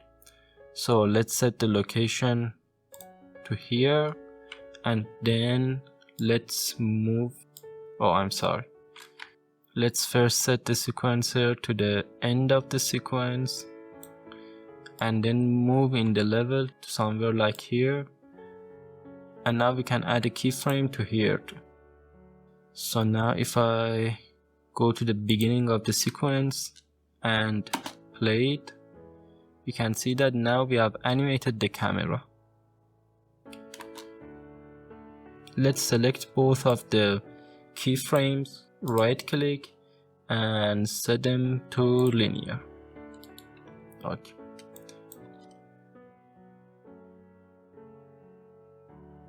Oh, I think I've added another keyframe by mistake, so let's select it and delete it.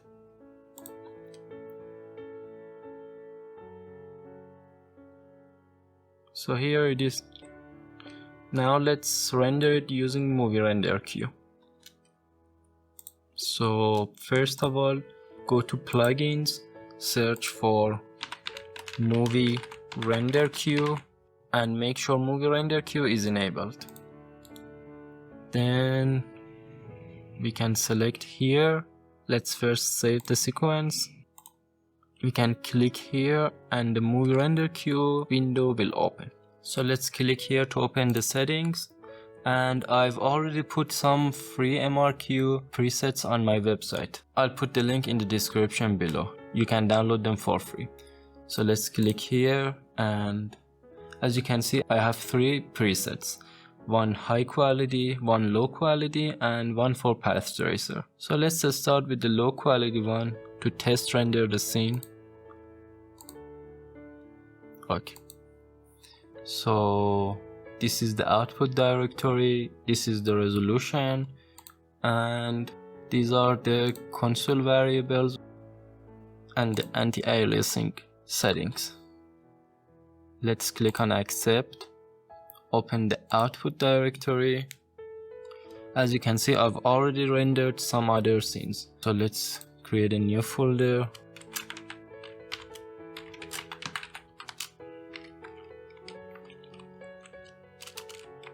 I'm gonna name it environment 8 underline test 1.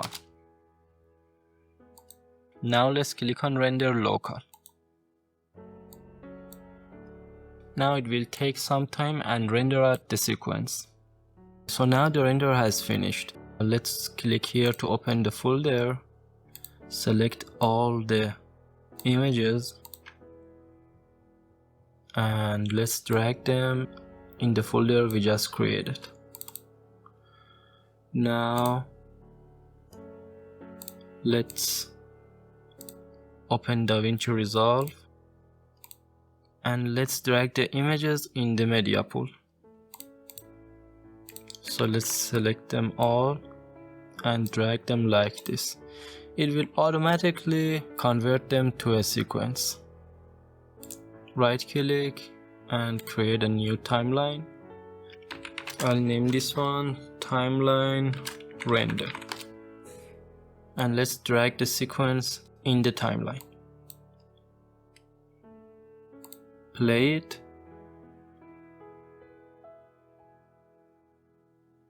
And I think that looks good.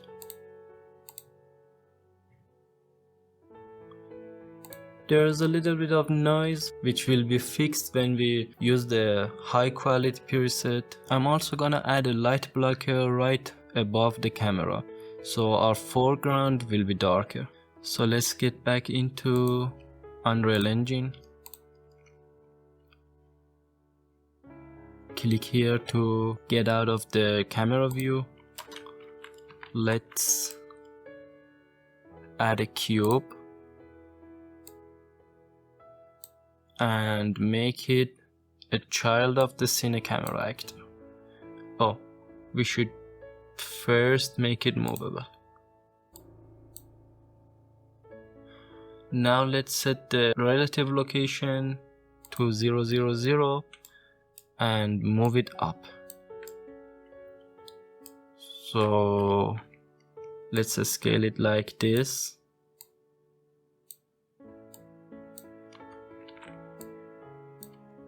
Move it up again. And let's go to the camera viewport. In the details of the cube, let's search for shadow, or let's search for hidden.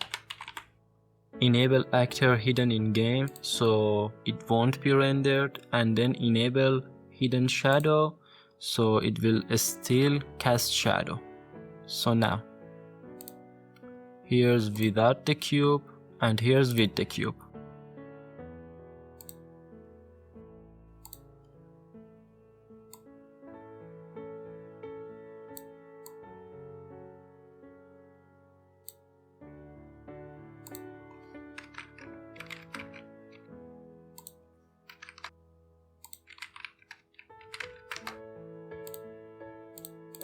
Okay, it looks good. So because it's the child of the camera, when we animate the camera, the cube moves with the camera too. So let's play it.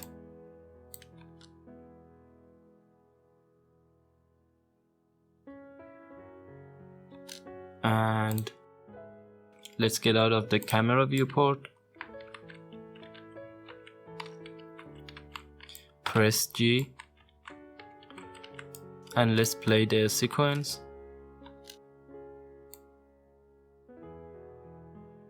As you can see, the cube is moving with the camera.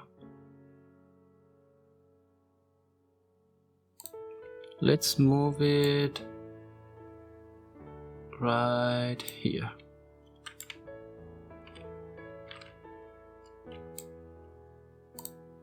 Change to the camera viewport, and now let's move it up.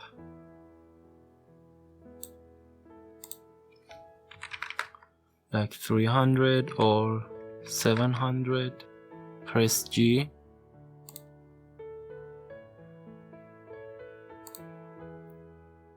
or enable the game view.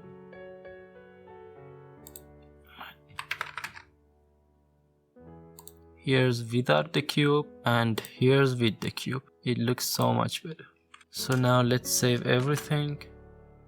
Click here to open the movie render queue window and let's change the preset to high quality. Go into the console commands.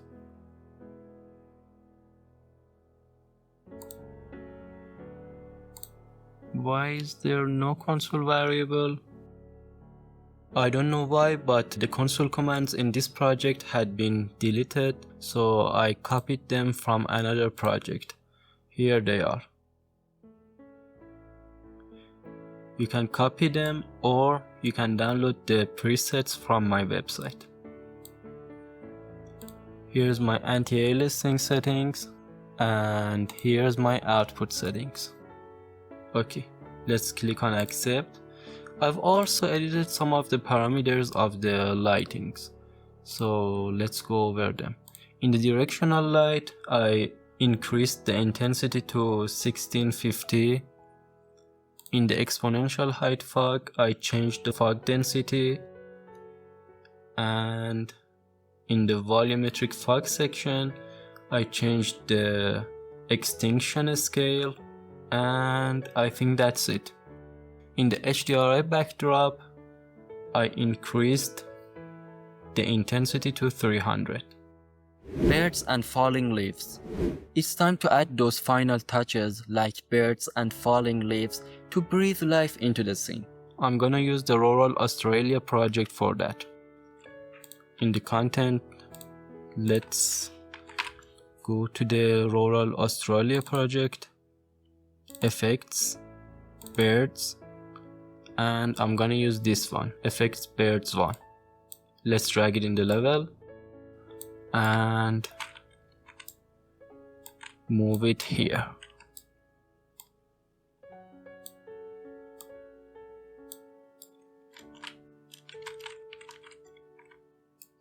Let's also open it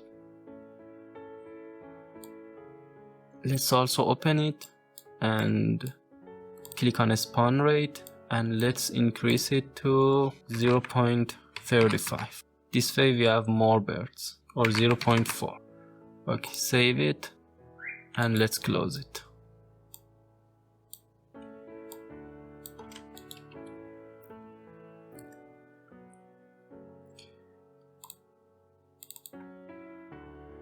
Let's check how the falling leaves looks in the level.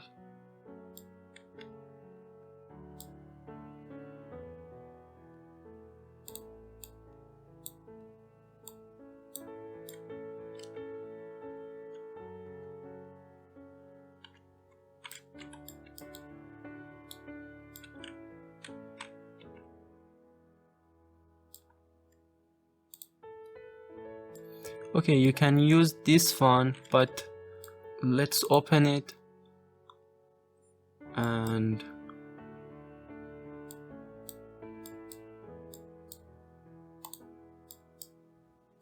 let's increase the spawn rate to something like 0.9 or 3.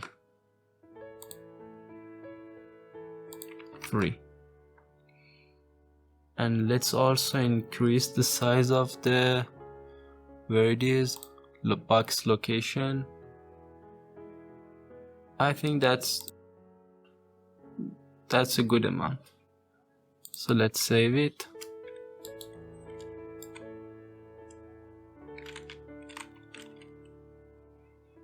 That's actually a small. Let's open it and increase the size of the box location to 2000 and minus 2000 minus 2000.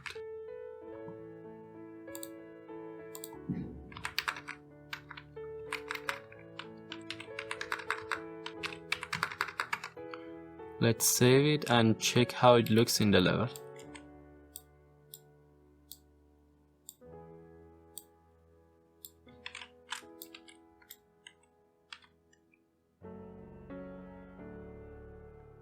Okay, you can use this, or in my case I've already created another one using some pine needles, so let's check that one too. So let's close this one.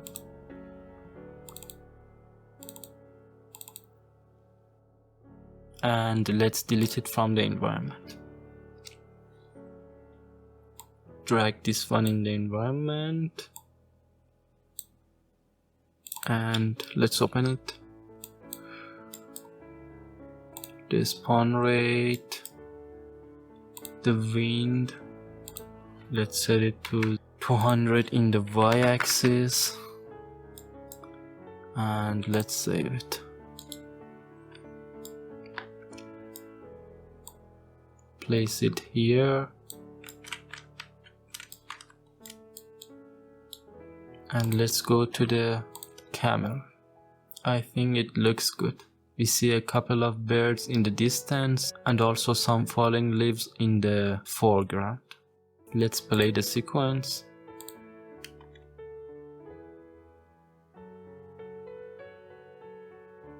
Rendering and DaVinci Resolve. Let's click here to render it. Make sure to set it to the high quality preset.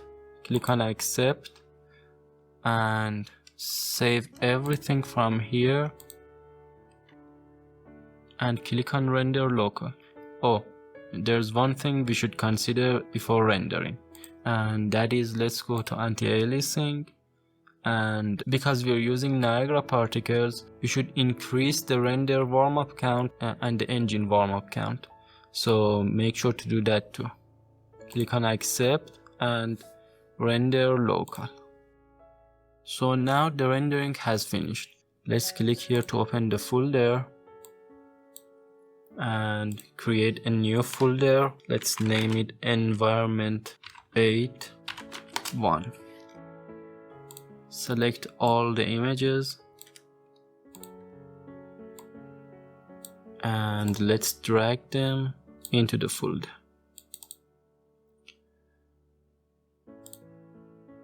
Now let's open DaVinci Resolve. Let's delete the first one we rendered and select all the images and drag them in the media pool. Then let's add it to the timeline, and here's the result.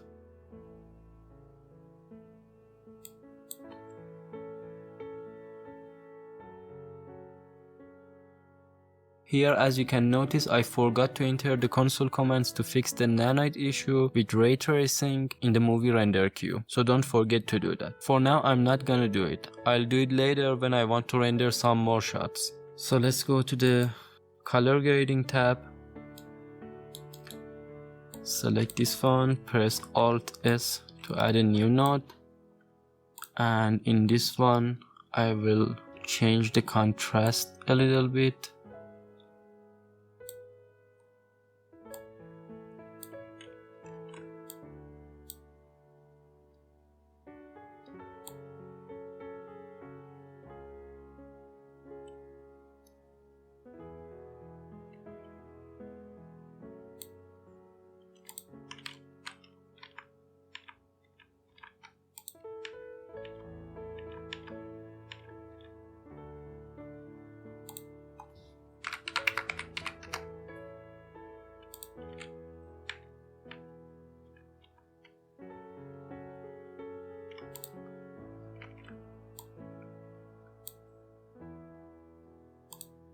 Let's add some vignette.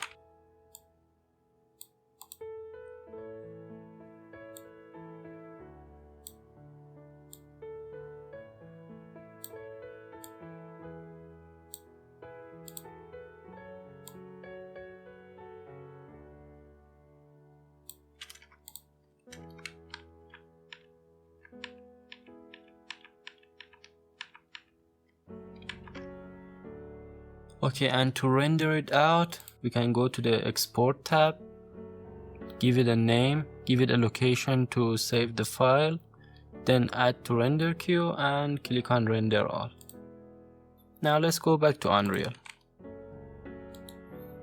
Vertical render. We've gone over rendering a landscape shot. But what if you want to create vertical content for TikTok, Instagram Reels, or YouTube Shorts? Let me show you how to do that. I'm gonna duplicate the camera.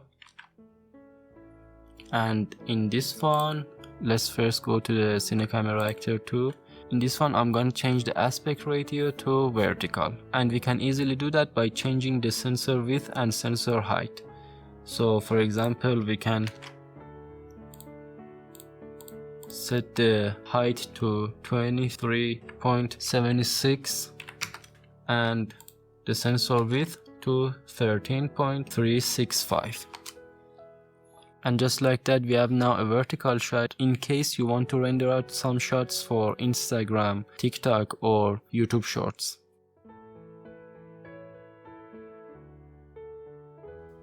And that's it. Click here for more Unreal stuff, and thank you so much for watching. Massive shout out to my patrons for making this possible. Like this video, subscribe, and join our communities. If you have any questions, leave them in the comment section below. So, see you in the next one.